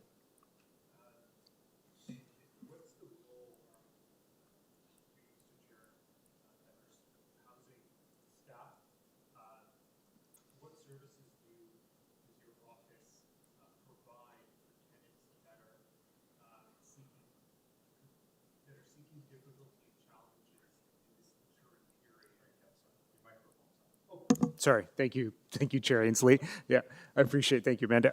What are the supports your housing staff provide tenants that are facing challenges, difficulties in this interim period, if approval is given? So through the chair, should tenants reach out and are struggling to find appropriate Andrew, accommodation? sorry, if you could speak a bit louder. Sorry. Just want to make sure. Yeah. Okay. If tenants are having an issue seeking interim accommodation, they can get in touch with us and we can liaise with the leasing agent and the applicant to make sure all those appropriate supports are being done, like the appropriate listings are being shared, the references are being coordinated, and sort of the function of the leasing agent is operational. That being said, housing policy staff don't necessarily provide direct liaising or connections with housing authorities or sort of the.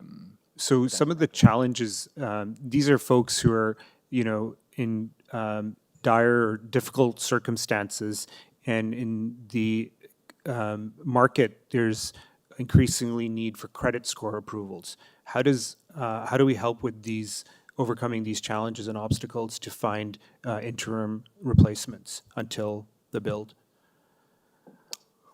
Through the chair, so you're wondering specifically about the ability for them to find credit scores and sort of how do we provide support for them to find placement given some of these challenges? Yeah, so through the chair, it's a matter of ensuring, again, that the applicant or the owner is fulfilling their duties of that tenant relocation and assistance plan to ensure that the appropriate references are coordinated and provided.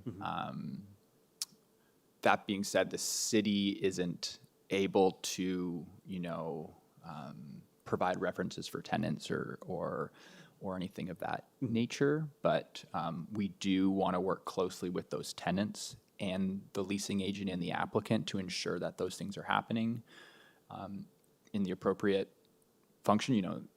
Suitable locations are being provided as options, but if tenants are continuing to struggle, they can get in touch with myself or other housing policy staff, and we'll do what we can to connect those individuals to particular housing supports in the city if they qualify or if required. I have one more question, Chair, so I'll wait for a second round. Thank you, Chair. My understanding, with the number of units that are being replaced, I don't have it before me, so let's call it X. How long is the period, the units that are not being, where a tenant is not being returned to, how long are those units in at the previously existing rent? How long are they made available for potentially new tenants? Through the chair, 10 years. Okay, so there's the scenario. Oh, sorry. Councillor Myers? Thank you, through you, Chair. Just a few quick questions. So first, on the 68 replacement rental dwelling units, is the ratio the same in terms of studios, 1 bedrooms, 2 bedrooms, and 3 bedrooms? Through the chair, that's correct. And do we have a sense as to once this new building, once these new units are built, are these units going to be more expensive than had these current units just continued?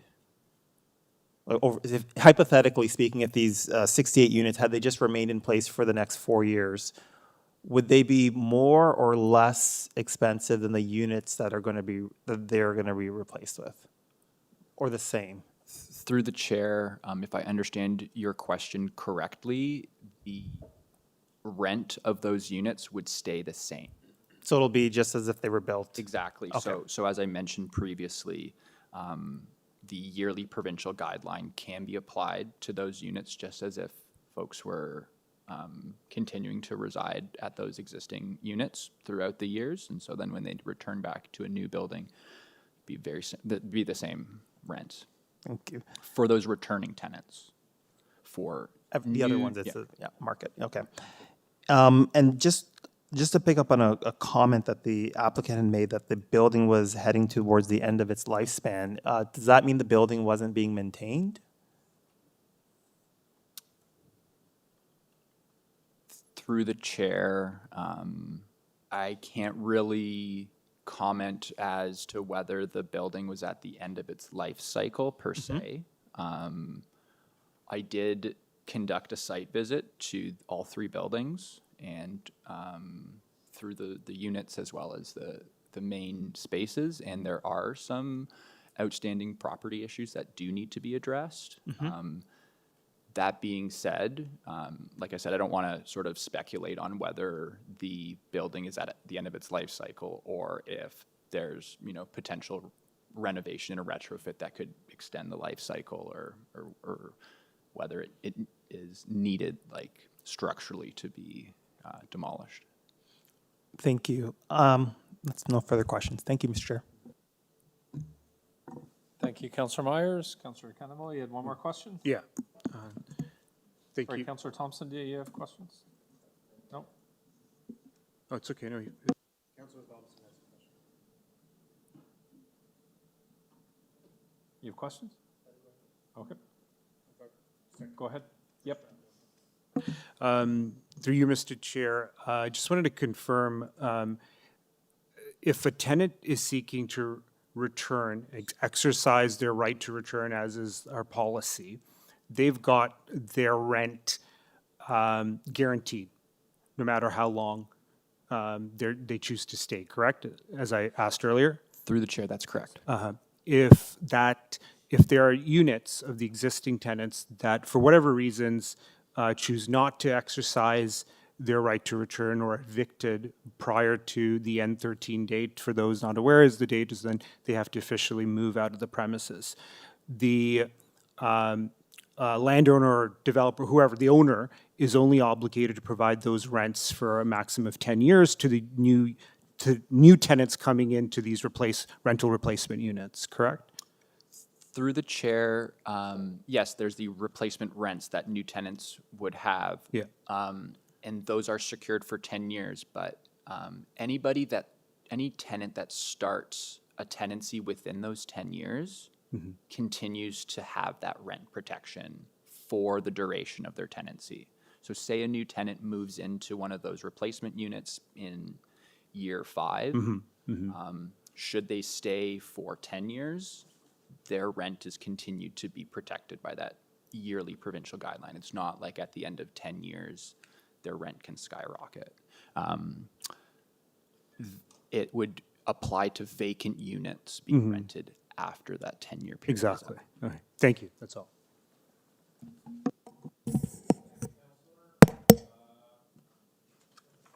Thank you. Is there anything good about this development? You're up. Through the chair, Bram Bulger, I'm the community planner on the file. I can speak to the changes from the initial application, if that's what you're asking. Well, I think that's part of it, yeah. Yeah. So the initial application that came in back in April of 2021 was an application that staff did not support. The significant improvements to the building include a change to the built form along Glen Everest. The front yard setback does vary along Glen Everest, but it has changed for the most part from a 3-meter setback to about an 8.5-meter setback, which did reduce the impact of the building on the houses across the street for pedestrians walking along Glen Everest, and does provide for more green space along that area. I would say that's the most significant change for the proposal. In addition to that, I'll also mention the initial application came in with 48% large units, that's 2 and 3 bedroom units. That was increased to 67.5 or 67.8%. with the application that was approved at the OLT. Right. So the old units, do they have ensuite laundry facilities? Through the chair, so I can speak directly to sort of the existing condition and the replacement condition. Yeah, I think it would that's be what helpful you're, because what I you're think getting that's at. benefits, right? So the current units do not have in-suite laundry. Right. There's shared laundry spaces, or no laundry at all. In you some speak up? cases. Oh, Because sorry. your voice is Sorry. really low. I just hate listening to my own voice. No. Okay. So through the chair, the replacement units would be to the same level of quality as to any units in the new building, and so that would include central air conditioning, ensuite laundry, a modern layout, those kinds of features that many of those And so, are not on the existing property right and now. so what about access to the proposed development in terms of amenity space and so on? Is that a benefit to the residents? Through the chair, that's another feature that there are no currently programmed amenity spaces across the three properties, and so the new development will be providing So that's a good amenity spaces. Yep, there are new indoor and outdoor programmed amenity spaces that are available to tenants of the replacement units on the same basis as any of the new residents or market units. And so I have not visited. I don't know the state or condition. I've just read the report. If, in fact, the proposal that we are looking at today is not in front of us, the challenges that existed and that still exist today would exist in a way that leads to either a slow progression in terms of addressing some of the issues around improvements, renovations, and so on and so forth. Would that be correct for me to assume that? Through the chair, I think what Fair. you're saying is if the existing apartments continued on, there would likely be a slower period of reinvestment into the building to keep them standing. And then if we audited and had found deficiencies and so on, which I'm presuming that we have, what is the opportunity for a landowner to respond to our, I guess, request to modernize and update and fix and clean up and so on? Do they have the right to be able to go to court, for example, to appeal our citations? So through the chair, I think a bit of that answers would be best answered by municipal licensing. Well, legal is here as well. But in terms of property infractions, I think if for example, someone called 311 and there was an inspection and then an order made, you're wondering, can a landowner appeal those orders? I'm unsure. I know the answer. I just want you to tell me. Oh, I maybe legal or planning can maybe respond. Through you, Mr. Chair, if the council can just repeat what it Sure, is I'm just trying to understand the process. So if there's a MLS violation or housing go in and audit the building and there are deficiencies, and we actually cite the property owner to make the necessary repairs and so on. I'm asking whether or not there could be a delay as part of a court process. Do they have the right to appeal or go to court regarding our requests for them to make the improvement? And would that delay matters even longer than would be considered appropriate? Yes, there would be an opportunity for the property owner to contest the order. Yes, that may add delay to ultimately what the outcome would be, whether the improvements would be made or not. Thank you. Thank you, Mr. Chair. Okay. Thank you, Councillor Thompson. I think that's all the questions of staff. I don't see any online. We're going to try Katie McPherson again. Katie McPherson, can you hear us? Can you hear me? I can. Go right ahead. You have 5 minutes. Oh, great. Thank you. I apologize for earlier, and I do appreciate you guys taking the time to listen to me speak. It happens. No I need to am apologize. I am a resident of 62 Glen Everest Road, and I have lived here for 21 years. This is not a unit. This is my home. As a lot of residents, we have a lot of concerns about the developers coming in and building. I see what they're offering, and it is appreciative, but why does it have to be our building that's torn down? Why can they not develop where there is not current people living? It's affordable living. A lot of people are on pensions, assistance. We all know that if you don't have a 720 rate credit report, no one's going to rent to you. If you don't have a full-time job, bringing in at least a minimum wage or above, no one is going to rent to you. So I'm here to understand and ask that this be looked at and look at us as people who are living here. Nobody has been in my apartment to look at it from the city. No one has been in, not the developer, not the owner. Nobody has been in my apartment to see my apartment, but yet I hear they're going into units. So my concerns are for the residents that are here. We fought it the last time. This is our homes, and there's so many other areas to develop, to flourish, and it's affordable. Why are we only having 68 units that are, we need more affordable living in this community. The people deserve it. And that is why I'm here to ask that it really be looked at and to think of us, because we deserve it. And we need your help in finding another alternative or a better solution. And the fact that we'll get similar rent, I'll be honest, I pay $1,600 or $1,061.30 a month. That includes my parking, my utilities, and everything. Are they going to guarantee that this is the rent that I am going to be walking into after they develop? There's so many delays in the construction industry. This could take longer. Where are our securities?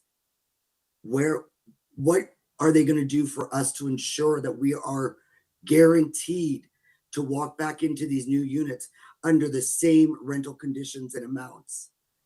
I picked my unit because I'm on the ground floor. My window is my terrace. I sit out there. I speak to my neighbors. Where is the guarantee? And that's what I ask.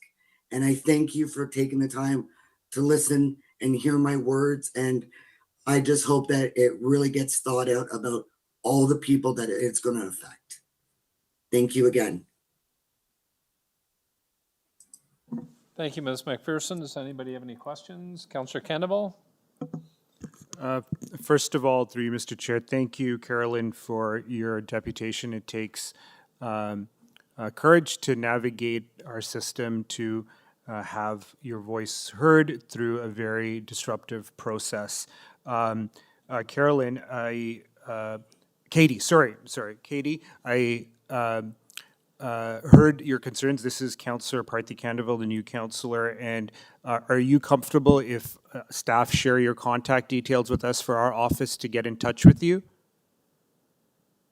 Yes, of course. Please do. Okay. I'm willing to speak to anybody. Thank you. Our staff will reach out to you, and as a result, we'll be in touch with housing staff. Andrew is the lead staff person from the city that can get in touch with you and share some of the details of the package that is, part of this process to give certainty and to give assurance. Is that fine that our staff can get in touch with you? Because I know you were requesting. Yes, of course. No, yes, of course. This is something that I would love to talk to people about it and get everybody's concerns met and hopefully find a better solution. Okay, thank you. And last question, Katie, did you receive communications from city staff or the developer in regards to the right to return to your unit once and if the the new building is constructed? Have you received information? Whether by Yes, we have, but it's just it's other things put into it that are huge concerns. I say, and that is why I said what they've proposed is great, but there is more to it than just simple returning. There's more concerns and more affirmity that we need if this does go through. On the contact information from the city side, did you attempt to contact the listed phone number, name and phone number? I'm sorry, I was unable to try to contact because I knew the meeting was coming up, and I thought it'd be best to be in person and let you all hear our words as residents. Thank you, Katie, for coming again, and appreciate your voice and presence as we deliberate on this matter. Thank you. Other questions to the deputant? Councillor Myers? Thank you. Through you, Chair. I just want to echo Councillor Candoval's comments. Thank you, Ms. McPherson, for coming in and speaking with us. We know it takes a lot of courage to navigate these systems. Just a few quick questions. Has the communications between the city and the residents and the developer and the residents, has that been satisfactory? Have you had regular access, regular opportunities to sort of share some of your concerns with the proposal? No, I have not met with anybody. They come to me. I've got notices that they'd be visiting, but no one has been in my apartment at all or spoke to me. Thank you. Obviously, from what we understand, there will be some benefits to this development in terms of bigger units, more shared amenities, in-suite laundry. Were the residents do you have thoughts on that in terms of, do you think that this could be done in a way that is beneficial to both the applicant and to the existing tenants, in terms of there is this opportunity to have greater amenities for the residents? I can't speak for everybody, but I can speak for myself, and I know that some have the same concerns. It is the fear that the similar rent, there should not be a similar rent. It should be when we leave, that rent should be locked in. Why should we suffer because they want to develop more?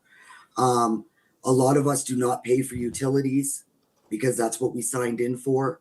Is that a guarantee? I didn't see anything in the proposal regarding that. Like, I understand the other amenities, fine, but it's not about just the amenities. It's about, these are our homes, and people don't want to leave what they have right now, and we don't understand why they can't be improved and why it has to be condos.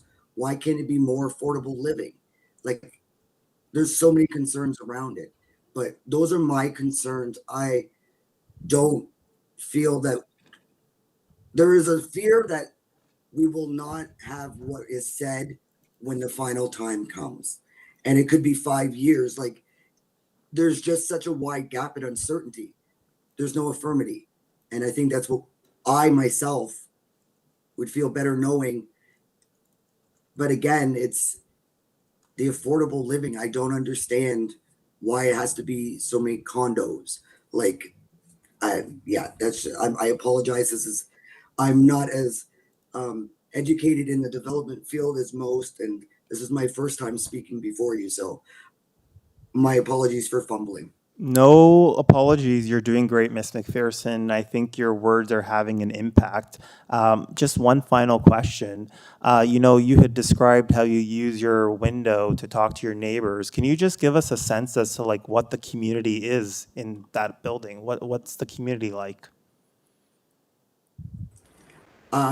Perfect example is I have a projector, a cotton candy machine, and a popcorn machine. And in the summer, the kids can come out, sit on the lawn, watch a movie, and it's just togetherness.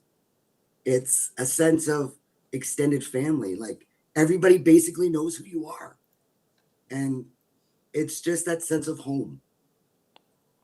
Thank you very much for sharing that, Ms. McPherson. Thank you, Councillor Myers. Questions, sorry, we're done with questions of staff. Councillor Canavole to speak.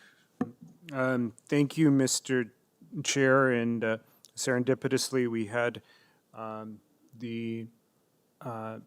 resident share just before our ability to deliberate, and it's that in which I share for consideration that the decisions we make in this committee, though insulated by this wonderful chamber and text and numbers in front of us, the decisions we make have tremendous impact on the lives of so many. And these are folks without privilege, without power, without financial ability to navigate the biggest city and the biggest system in our country. And we've got to always reflect on the duress, distress, and disruption we as a body have on the lives of the most unfortunate and without resource. And I've met a few of some of the tenants in this building and heard their legitimate concerns through this very difficult process. I don't think any of us here in this room would want to be told they've got to pack up their lives, their families, and move in a very uncertain market to a new place and disrupting decades of friendships and relationships. I don't think any of us in this room want to experience that. So it's in that context and framework, I think we deliberately, carefully reflect on the impact of the decisions that we live with, that our system and our society and our neighborhoods live with. These are elderly, they're disabled, on assistance, and have lived for many, many years. Our staff, my staff, has worked closely with city staff, and I thank Andrew and Blair for their support on this. We have heard concern about communication in regards to the package being offered. The other concern in parallel has been the treatment of tenants by the existing landlord or property management. We've heard directly of dogs being left in a unit, barking at late night, feces and urine being left unattended, property standards not being responded to. Our office and MLS is now looking into it. Without plumbers arriving, no work showing being demonstrated, heat not being provided to tenants, garbage pickups that have gone missing, a host of expectations that any of us would have for our abode of residence not being fulfilled. This causes and pauses great concern. We heard from staff, it's very clear when we look at the arrangements vis-a-vis Section 111 and the agreements that we look to go into, that it is in the financial interest of a landlord, not in particularly this one, but in general with rental demolition applications, that if the tenants do not return, the guaranteed rent changes significantly after 10 years as opposed to, and I'm thankful for the legacy of city staff working on this unique policy to Toronto that allows them to ensure similar rents for the lifetime of their tenancy. So it's in that regard that I'm asking, I'll be moving this item without recommendations to City Council in February, which will give us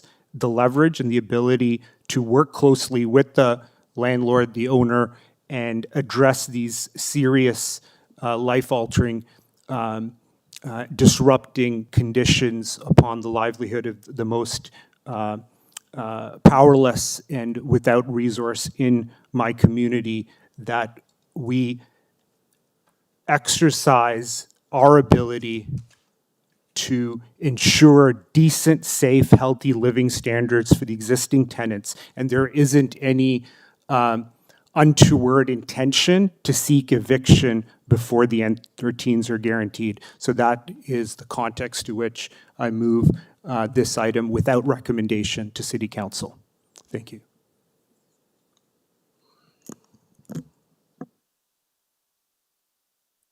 Okay, thank you, Councillor Cannavale. Sorry, have you submitted your motion to clerks?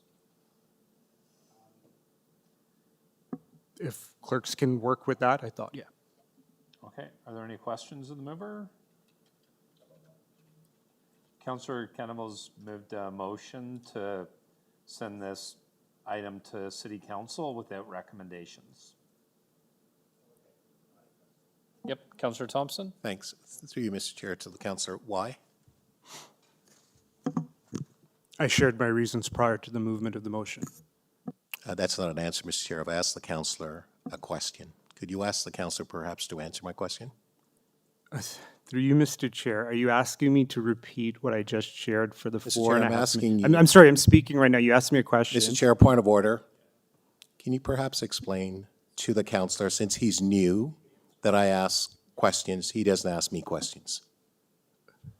Sorry, I just want clarity to the questioner. Are you asking me to repeat what I shared before? Because that was the reasons as to why I moved. So I Mr. just Chair, want- I didn't see the motion. Gentlemen, hold on. So Councillor Thompson's asked you for clarity of your motion, which is- he's asking yeah. you need to provide.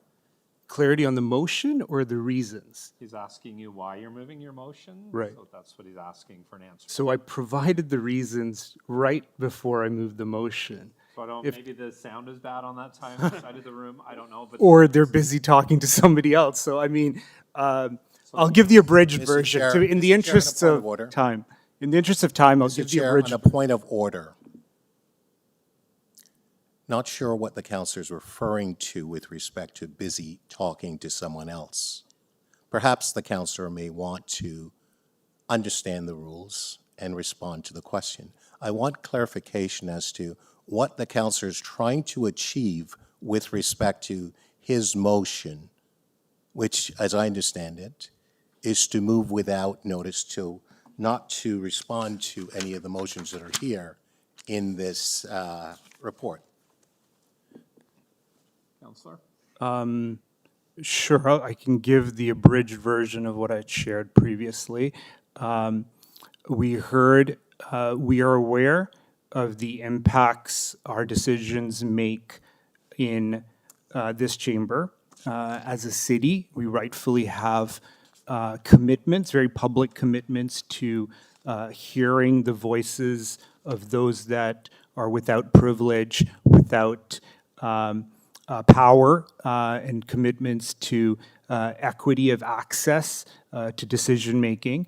And I've heard as the councillor for the ward, the severe impacts that are causing upon their lives. I spoke to how, as human beings, I don't think anyone here in this room would like to see their lives uprooted, negatively impacted, disrupted, especially given the social realities many of these tenants face.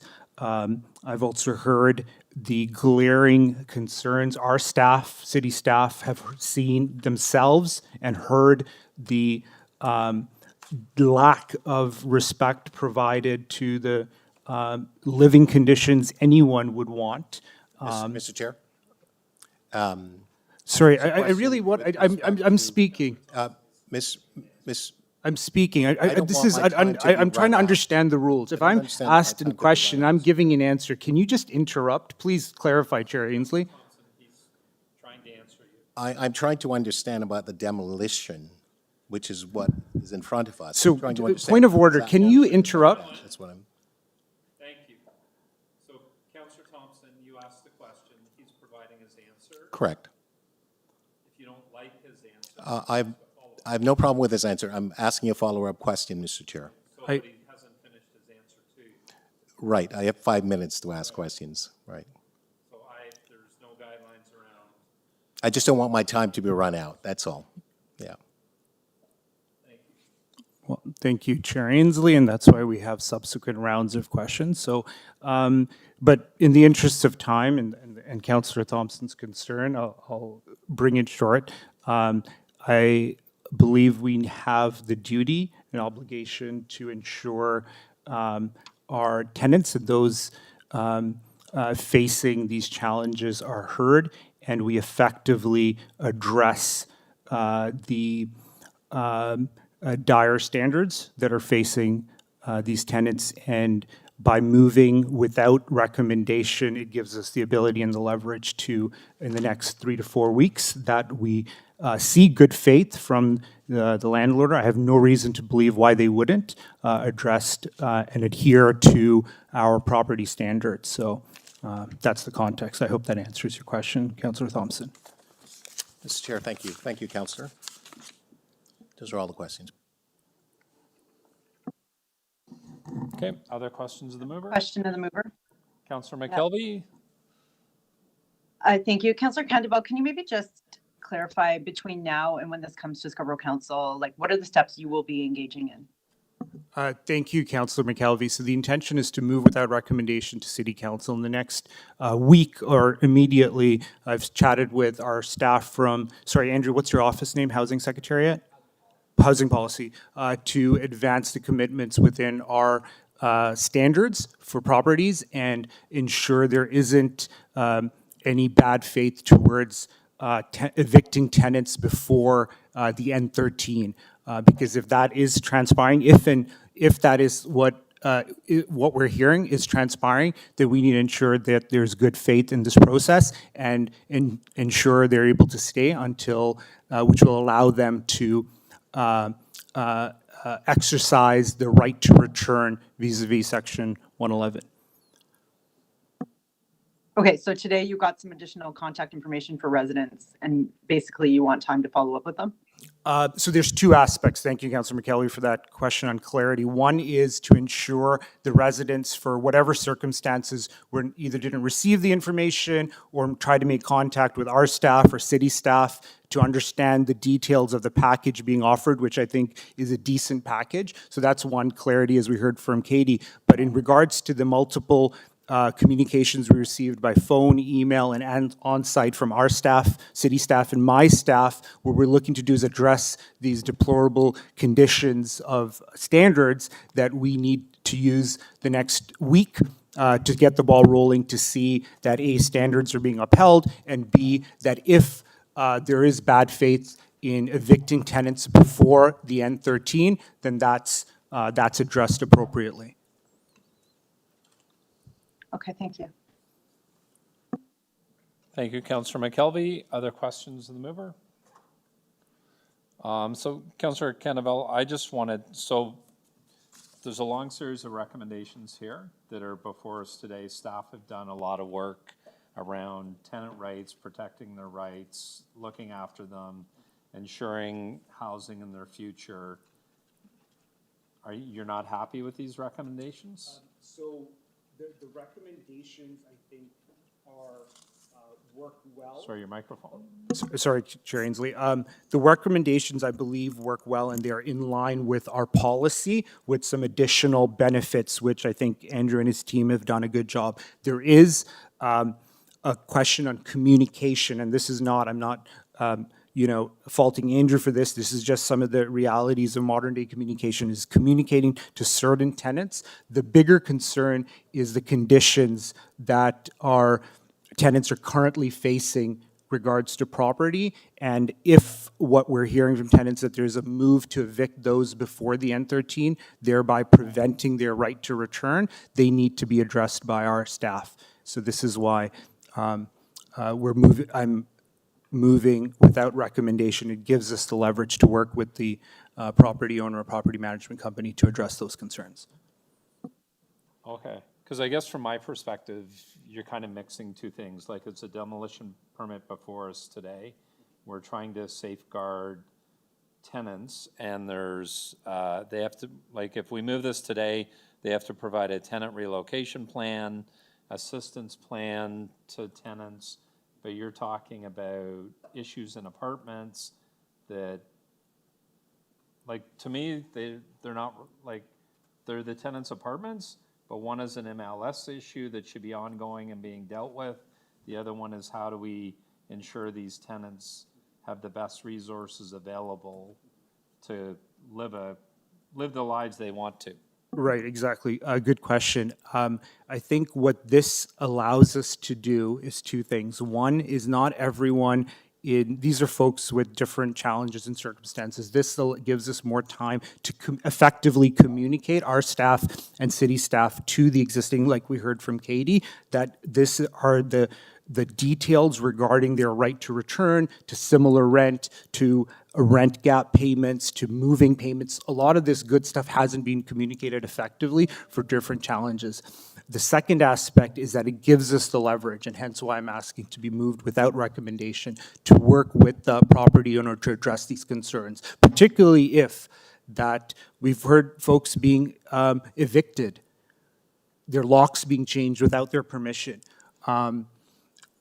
dogs being let into certain units to create havoc. So these are serious concerns about the lives of folks that if what they're sharing with us is true, that they're looking to be evicted before the N13. This is something very incumbent on our moral duty as councillors for the city to hear their voices and ensure we're doing the very best to ensure their lives are not being further negatively impacted. So that to me is my belief that giving that leverage will help us address this in the next few weeks.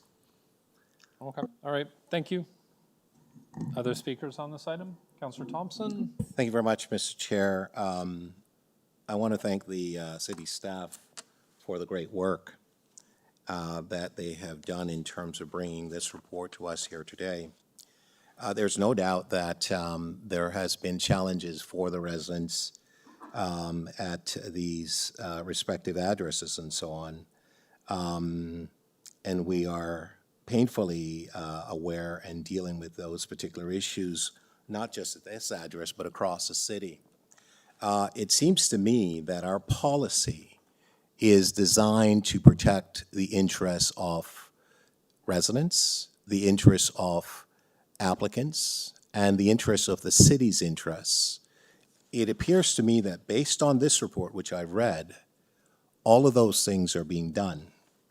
This notion of leverage, as you have just rightly pointed out through the questions with respect to MLS and issues relating to the specific buildings, I'm not sure how that applies to this demolition application.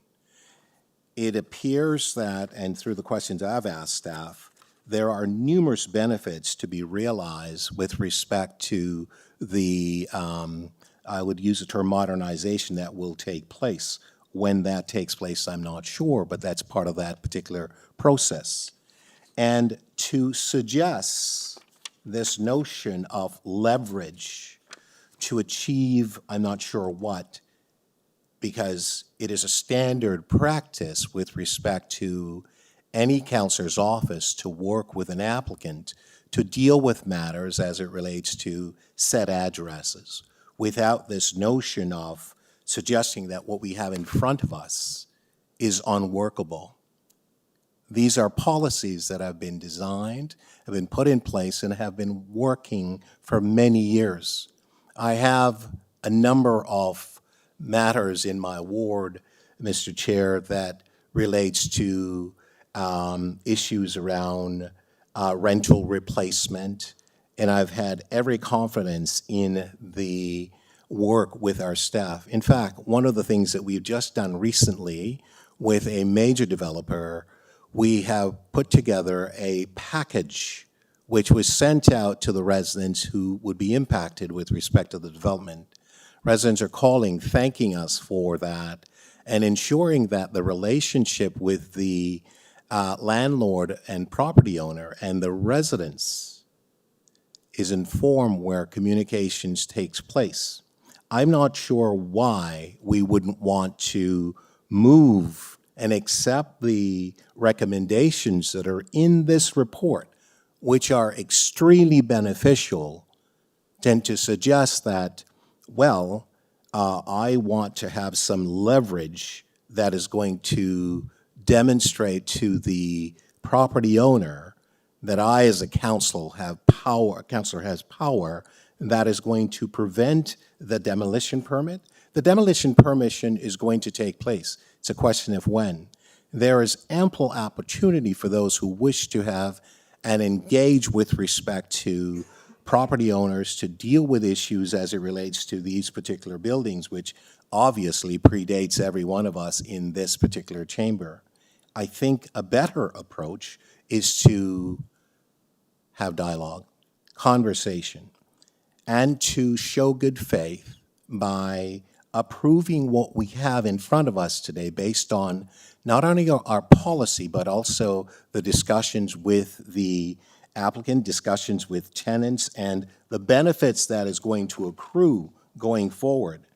I think that is rather unfortunate that we see in front of us playing out real time this notion that the so-called leverage is going to change what is going to take an inordinate amount of time.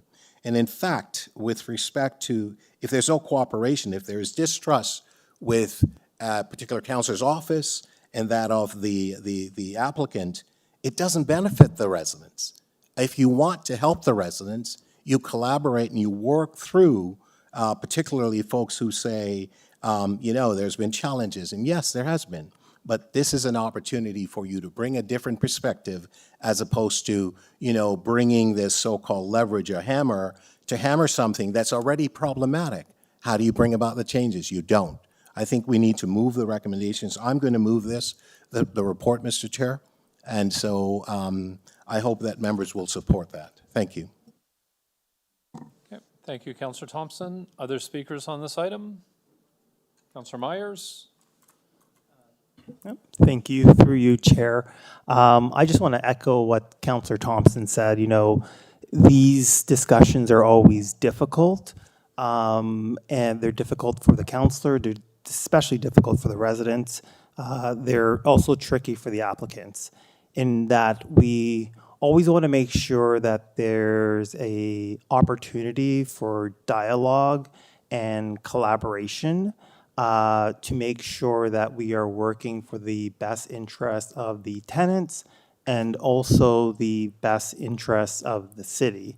That being said, I also respect that Councillor Candeville has done his due diligence. He has worked with staff to come to this conclusion that this is in the best interest of his residents. He is ultimately accountable to them. He was elected by them. I understand that staff have made recommendations. No one is at all suggesting that this is not a good and fair package, that staff haven't done a lot of good work. However, as elected officials, our job is not just to defer to staff.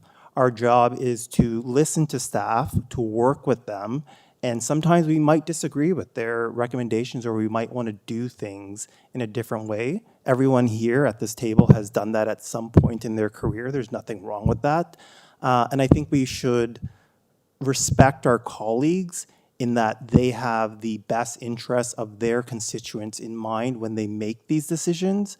That's why we generally defer to their judgment. So I just like to add that.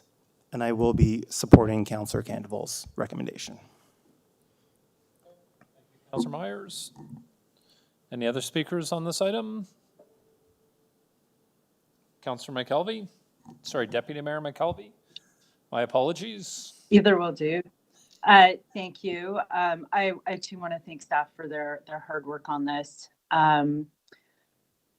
I will support these recommendations at council. I want to be clear because I think that city staff have worked very hard on this package and it has been going on for quite some time and it will be coming to council. But I also acknowledge that Councillor Candeville is new and may want to engage a little bit with these residents to just help them with particular circumstances. But I don't think that will impact the overall recommendation that will come to council next month. And I will be supportive of this recommendation at that time. Okay, thank you, Councillor McKelvey. So I'm going to be supporting the recommendations that are before us today. I think staff have done a lot of work on this with having the best interests of all the tenants in this building at heart. I've worked with them for a number of years. I know their dedication and respect that they have for the residents in the city, and I'll be supporting the recommendations in this report. Thank you. Point of order, Chair Kingsley. I just wanted to confirm we're voting on my motion to move without recommendations first, correct?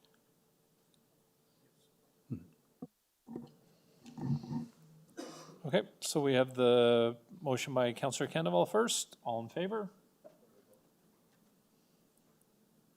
In favor is Councillor Myers, Councillor Candeval, Councillor McKelvey. Opposed? Councillor Thompson and Councillor Ainsley. So that passes 3-2. Okay. All right. So this is going to City Council without recommendations. Our next item is SC 10.8 Toynbee Trail parking amendments. We have one registered speaker, Gerard Baribeau. Mr. Baribeau online. Good morning, Mr. Baribeau. You have 5 minutes whenever you're ready. Oops, I can't seem to share my content. I sent in a 2-page, only once the second page, but anyway. Good morning and thank you for this opportunity to present some other options on the parking situation on South Toynbee. The residents on South Toynbee, we're here 24/7, 365, but the students are here a third of a day, only 5 days a week, about 40 weeks a year. And we do recognize the safety of the students and others is critical. Residents continue to need deliveries, including Canada Post, tradesmen, visitors during the day, and restricting the having no parking on the south side of Toynbee after many years of having it would be a disruption. St. Ursula's parents and students needs it for a drop-off, not parking on the north side, half an hour in the morning and a half an hour in the afternoon. Transportation Services report their proposed changes are to prohibit parking on the rescind the existing parking prohibition on the north side of Toynbee, east of Livingston Road, and it's produced a number of safety concerns.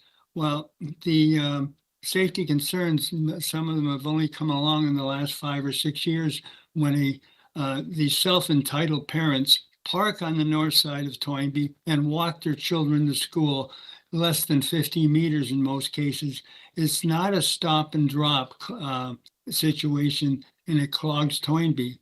Our residents' suggestion is to allow the parents to have we'll call it a kiss and ride, much the same that they have at Bennett Road, William G. Miller's school, where they have this drop off of the people.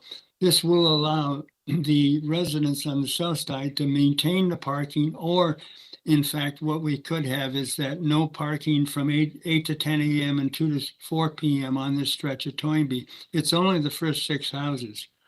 Other considerations, we understand that the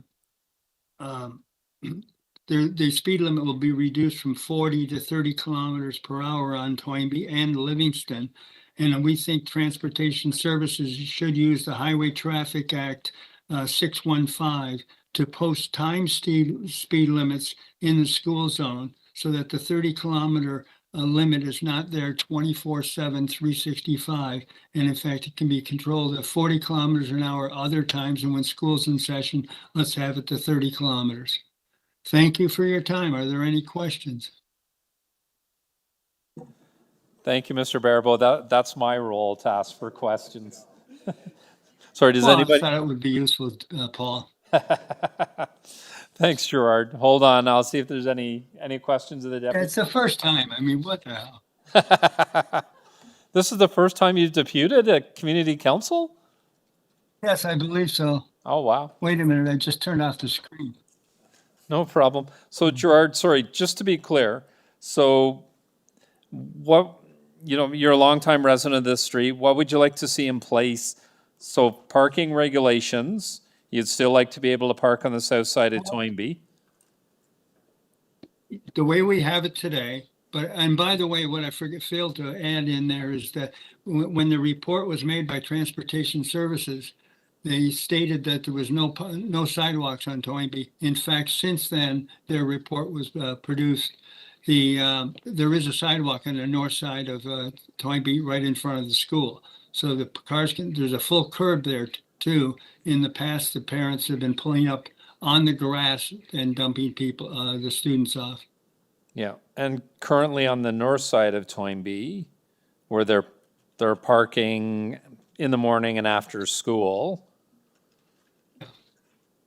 So you would prefer no parking there? I'll leave it as no parking, but have it as a stopping zone during those hours in the morning and the afternoon. It's the parents that stop, get out of the car, walk their kids to school, and then start chatting in the schoolyard. That rather than being there for a couple of minutes of dropping off their children, they're there for longer than that. And they also, if anybody mentions something to them, they've called Judy a racist at times and that. We don't need that on the street. It's only a few of the parents, by the way. Many of them, in fact, one of the prior parents that dropped off his child was Brian Aston, who used to have your job, Paul. And he dropped off his daughter every morning, and quite often he was late for council meeting, but that was another story. Sorry, Brian who? I've been the counselor for that area for a long time. Brian Ashton, okay? He was the predecessor to... I thought it was Signacki before me. Yeah, and the predecessor to David was Brian. Come on, Okay. you're old enough for that one. All right, so Gerard, just to be, so on the north side, you would like no stopping from 8 to 8:30 and... No, I didn't say no stopping. Allow the stopping. Just stop, drop the kids off and go. Oh, okay. All right, so instead of the It's no no- parking, you would like a stopping zone from 8 to 8:30 and 3 to 3:30? Yeah, whatever the time works. Afternoons is worse. Yeah, afternoons is worse, Judy says. She's watching too. All right. So 8 to 8:30? Well, it's probably going to be more like 8:30 till 9. It has to coincide with the school times, Yeah. right? Okay, so 8 to 8:30, But- a parking zone. And, No, a stopping zone. A stopping zone, Paul. okay. I will talk, It's so, the parking. yep, 8 to 8:30 and 3:30 to 4? Well, it's more like 2:40. 2:45 to 3:30. It wouldn't have to be that accurate, but it can be an hour on either side of the school time. Okay, all right, I will But it's talk, still- I will talk to our transportation staff. Yeah, and there are a few of the residents, we're only talking the first 6 or 7 residents from Livingston to the other side, well, Anne Marie and family. Yep. But it's those 6 houses that are affected. Okay, all right. Thank you, Gerard. Appreciate it, Judy. Happy New Year. Happy New Year, all. Jen? Oh, I haven't been muted yet. Questions of staff on this item? Seeing none. So transportation staff? Back. Is there transportation staff here? So so what I would like to do is rescind the recommendations and move a motion to have a stopping zone as the resident is requesting. So through you, Chair. Sorry, I have to form it in a question. That's what I'd like to do. We would have to develop specific recommendations. I don't have them now for this to pass today, so Okay. we'd have to take this back. So can I defer this item until the next community council meeting? Would that help? Through you, Chair, yes, we're fine with that. Okay. So I'm going to move deferral of this item until the next community council meeting. Thank you. Appreciate it. Other questions of staff on this item? Speakers? So I'm moving deferral until the next community council meeting. All in favor? That carries. Sorry, and I skipped an item. My apologies. 743 Warden Avenue, proposed amendment to the Section 37 agreement, held by Councillor Candavel. Councillor, questions of staff? Thank you, Chair Ainsley, and to staff. I know this is a much older agreement going back 10 years. Can staff share with us the context to this amendment, this change in amendment to what was initially agreed upon? Through you, Mr. Chair, the purpose of the application is really a technical amendment to the Section 37 agreement, which will amend the terms of construction phasing that was originally secured as a matter of legal convenience in the Section 37 agreement. Mm-hmm. And what we're looking for here is that the applicant is looking to now, the initial agreement said they would have to build the commercial retail space before the remaining 2 blocks of residential. Through you, Mr. Chair, the construction phasing was that, yes, those 3 blocks, blocks 6, 7, and 8 of residential development would not be allowed to have construction take place until such time as the commercial blocks were under construction. Mm-hmm. And now the applicant's looking to do them concurrently? Correct. Correct. What is the context for why the commercial retail spaces weren't developed prior or after the completion of the immediate neighborhood, blocks 1 and 2? Through you, Mr. Chair, it's difficult to say the reasons any block is developed or not developed. There was a site plan approval application submitted for 2 industrial condos on the employment blocks, blocks 21 and 22. And then that application was almost approved, but then the applicant decided not to pursue that avenue. Since that time, a subsequent site plan application was submitted mid last year for a new application on those employment blocks for a storage facility and office space, and that application is currently under review. The commercial retail space, so part of the concern we have, I know increasingly in my meetings with senior staff in the new development and growth division, is the need for complete communities. And this is something I heard directly from the existing residents. I came out of this development 10 years ago, is the need for accessible commercial retail spaces. What assurances do we have from the developer that this will, because the bulk of it is storage, correct? That is correct. The bulk of it is storage, but there is 15,000 square feet of office space being proposed. Mm-hmm. Exactly, and then the retail space at the base, if I'm correct. The uses proposed for blocks 21 and 22, the employment lands, right now it's currently office and storage. That's what's currently being proposed. There is at-grade retail proposed as part of the mixed-use block on Warden Avenue, which is known as Block 20. Mm-hmm. And what's that's under construction. Which is under construction right now? And what is the square? What is the floor space area for that? Through you, Mr. Chair, I don't have that number handy. I can look in my files quickly if you want to bear with me. It's not significant. Mm-hmm. It's probably about 5% of the overall GFA of the mixed-use development, but it does encompass the majority of the floor area at grade. Mm-hmm. In regard to the and pardon the numbers, but I'll just call it the commercial retail office space.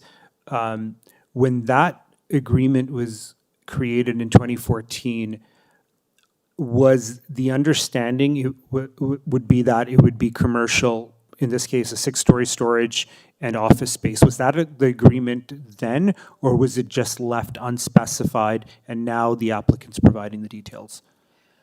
Through you, Mr. Chair, the site-specific zoning bylaw does have a minimum GFA requirement for employment uses on blocks 21 and 22, and that is currently being met by the proposed site plan application right now by Diamond Storage.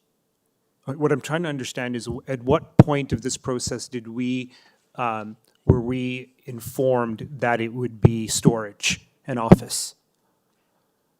Through you, Mr. Chair, Sorry, Counselor, I know you're the newbie on council, yeah. but you're straying 5 minutes. away from the report that's before us. Yes, So if you final could keep your question. questions to the report before us. Thank you. Yeah. through you, Mr. Chair, blocks 21 and 22 have an official plan designation of employment, and then they have zoning that permits employment uses.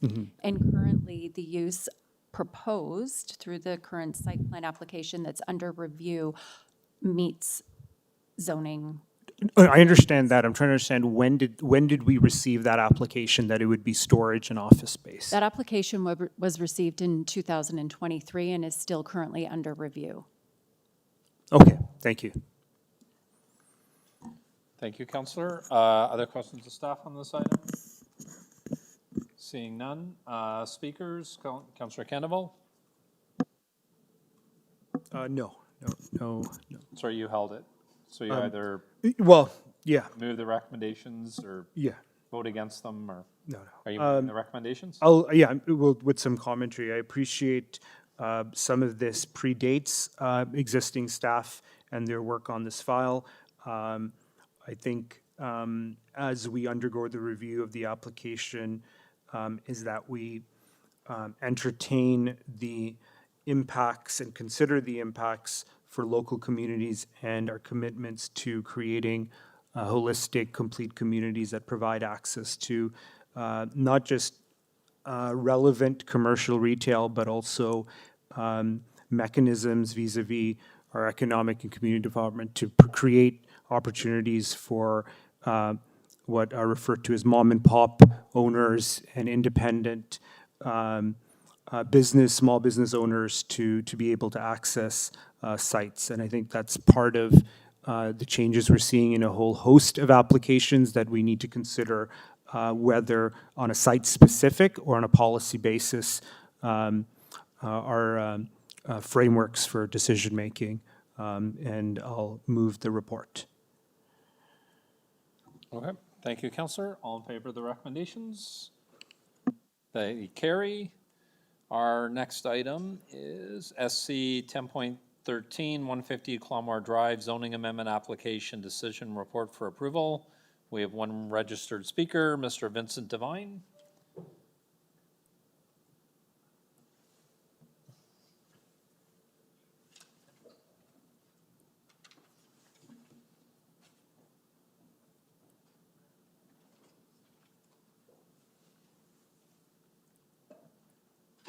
Good morning, Mr. Devine. You have 5 minutes whenever you're ready.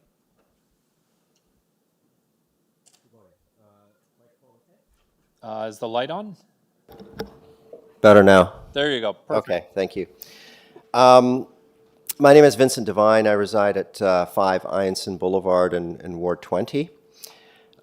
First, let me thank Councillor Condoval and his staff for representing the Ward 20 residents. It's great to see him here today, and also the council for listening to what I have to say today.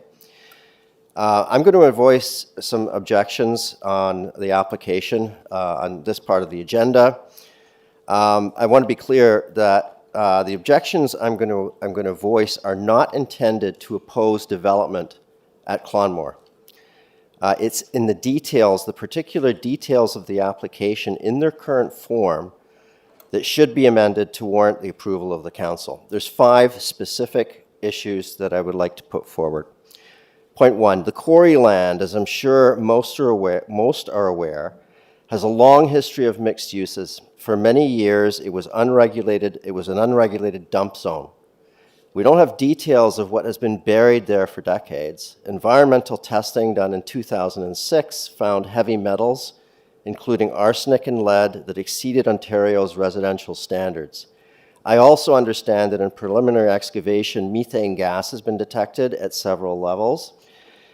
For a high-rise development with underground parking, the construction will surely require excavation to a considerable depth. We've seen no contemporary environmental assessment or risk analysis going to a depth required that would be required for a 12-story building on this land. An objective environmental assessment needs to be done in the interests of safety and soundness. I urge Council to ensure that takes place and that full transparency of the results are made available. Point 2, the proposed land development of a high-rise 12-story apartment building is not harmonic with the character of the neighborhood. All other residential development in the past decade, including many condo buildings along Kingston Road, which is a four-lane major artery, has conformed to height restrictions. This is responsible planning, preserving the architecture and theme of the ward. The restrictions are in place for a solid purpose. They ensure that new development, which we welcome, embraces the design of the community and in doing so improves it. In the November 16th council meeting, the proposed height was deemed necessary for the developer to have a viable business case. All developers need to make a profit. We understand that. However, the building they propose must also be harmonious with the new neighborhood. Many other developers have been and are being profitable without building high-rise structures in single-dwelling home neighborhoods. Point 3, the proposed development is on a section of Clonmore that funnels down from 4 lanes to only 1 lane, both eastbound and westbound. The traffic congestion in this area is already at a breaking point. Cars are at a virtual standstill for many hours every day as people commute to and from work. The proposed high-rise calls for 162 parking spots on the property. This is in addition to the 144 parking spots at Clonmore Urban Towns next door, which is currently nearing completion. This means that more than 300 additional vehicles will be seeking access to and from the narrowest part of Clonmore Drive on a daily basis. In the November 16th council meeting, it was mentioned that traffic studies had been done in 1968 as part of a development consideration, and that those studies were considered in this application. Any traffic study done nearly 60 years ago, I would submit, is no longer relevant. Public transit is not a viable option. Buses also sit and gridlock on Clonmore Drive today, so residents would need to walk 30 minutes to Victoria Park Station. That would be interesting on a day like this. A study of the current traffic patterns and the impact of this proposal should be done prior to final approval. Point 4, related to traffic and practicalities is the traffic safety in our community.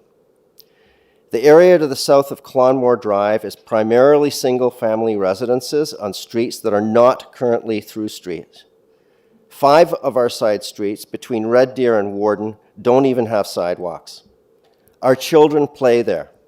They walk to and from their schools at a time of day when the proposed surge in traffic congestion will occur. It's inevitable that this will create potentially dangerous through traffic on those streets by vehicles looking to avoid the impossible congestion. We have already noticed that this trend is starting. And my last point, point 5, and I'll suggest that I think everyone in the room today could agree with this one. We're all aware of the housing crisis that's manifested in affordability and perhaps even more by availability given the expanding population of the city.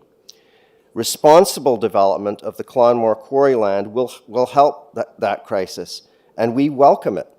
The question today isn't centered on whether or not to pursue development. It's centered on how we do it, and with an emphasis on doing it responsibly.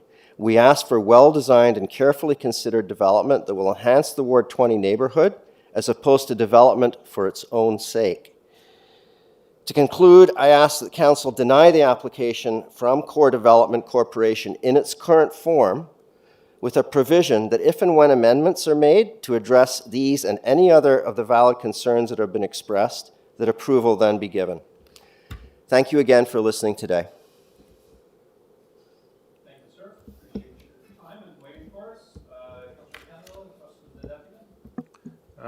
Thank you, Chair Ainsley and to the Deputy Vincent, thank you for coming out here and clearly articulating concerns, not just from you, but I know widespread across the community in Clonmore and Northwest Birchcliff. I appreciate that. We do know the history behind the site.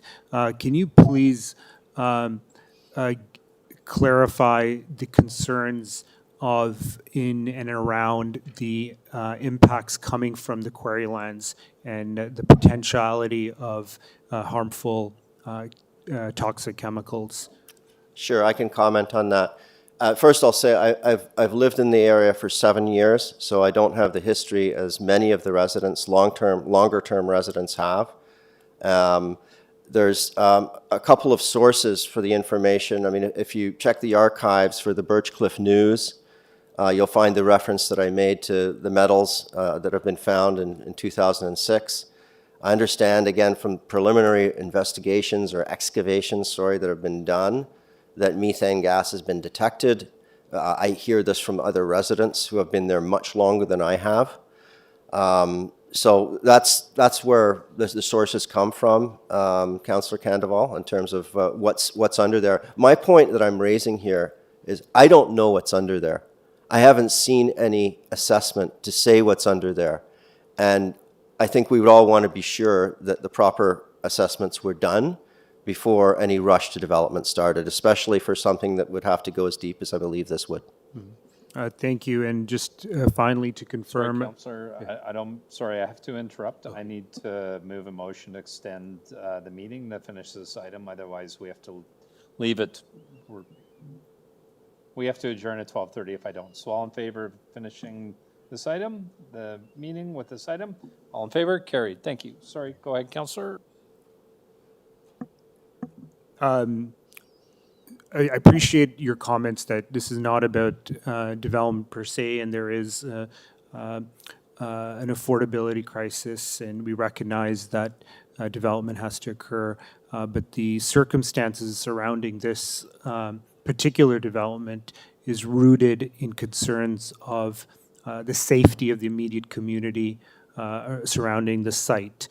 So I appreciate that, and I just wanted to recognize and confirm, your message to us. Thank you, Mr. Vincent. Thank you. Any other questions of the deputy? Seeing none. Thank you very much, sir. Appreciate your time. Questions of staff on this item? No questions of staff? Okay. Speakers on this item? Councillor Candoval?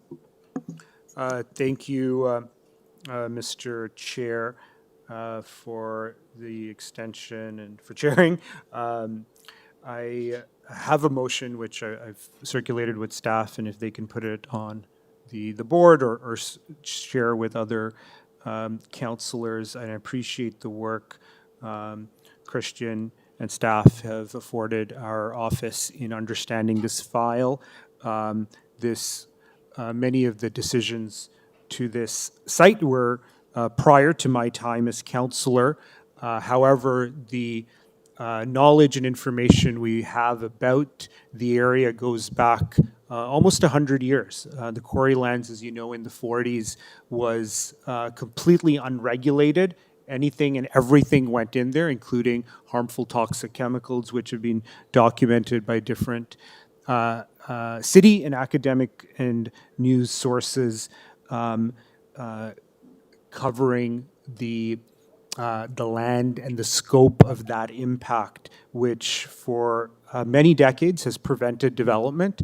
We've seen movement on Birchley Park, which is the west end of the quarry lands, and as we know from the Brownfields report done a job to remediate the soil, the land, to ensure these harmful chemicals are not in any way going to impact the future residents and current residents in the vicinity. This site is to the east of, is on the eastern portion of these lands, and rightfully the concerns, as we heard from Mr. Vincent, but you members of council will recognize the countless emails from the November Scarborough Council meeting and the deputants there.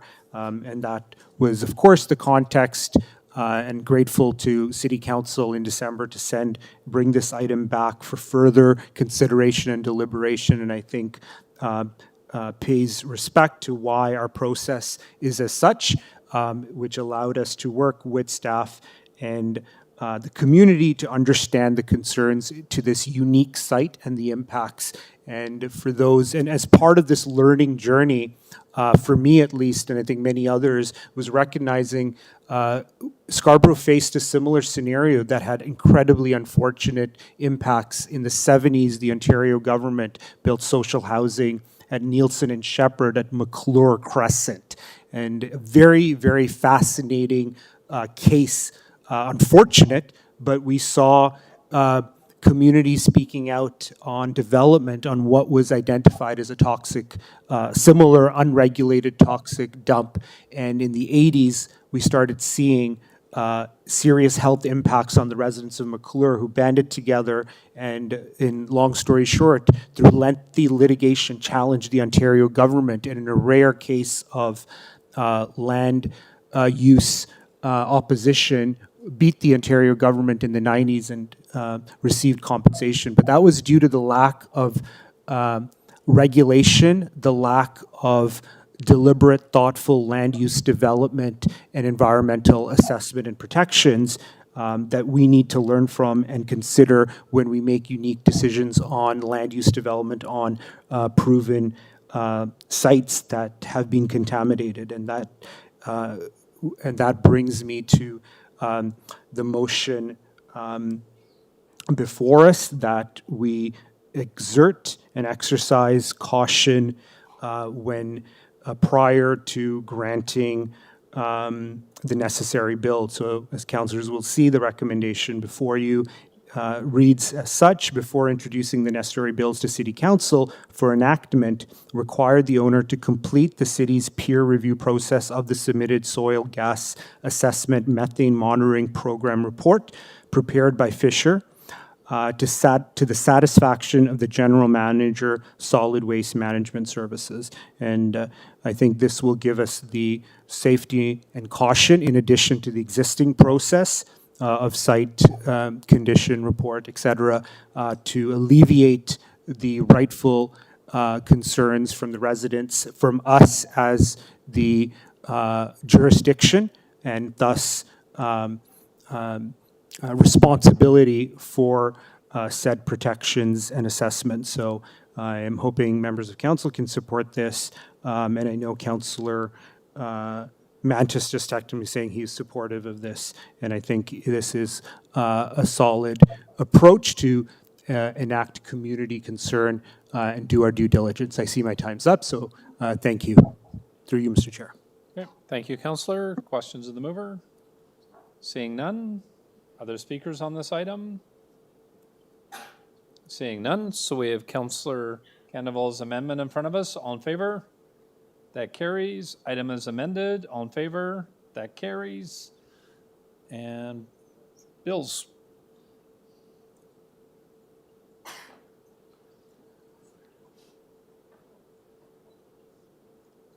Deputy Mayor McKelvey.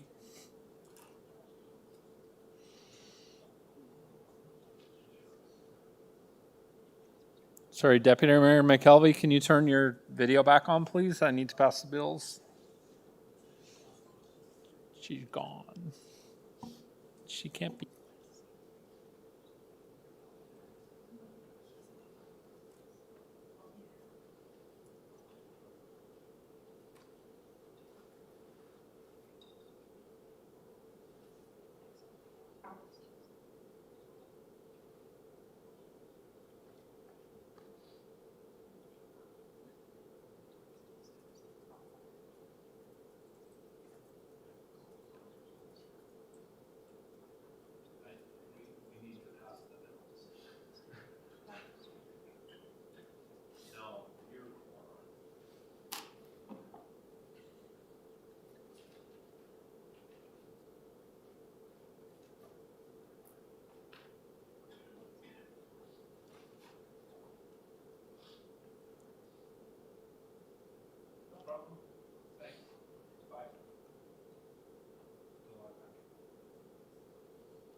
So just for members of the studio audience, we have one vote left to take, which is the bills.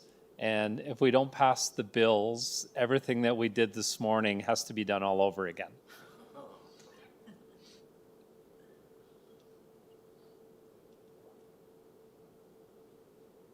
And I'm currently missing one city councillor for quorum, and if I don't have quorum, the vote isn't legal.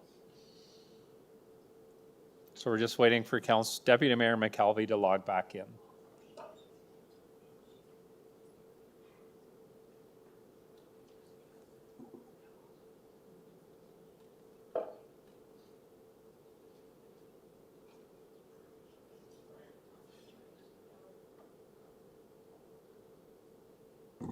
Councillor McKelvey, Deputy Mayor McKelvey, would you like to move the bills, please? Since I ran back, yes, bills 8, 10, and 12 and 25 prepared for January 19th of Scarborough Community Council be declared as bylaws and passed subject to section 226.9 of the City of Toronto Act. All in favor? That carries. We've got one more.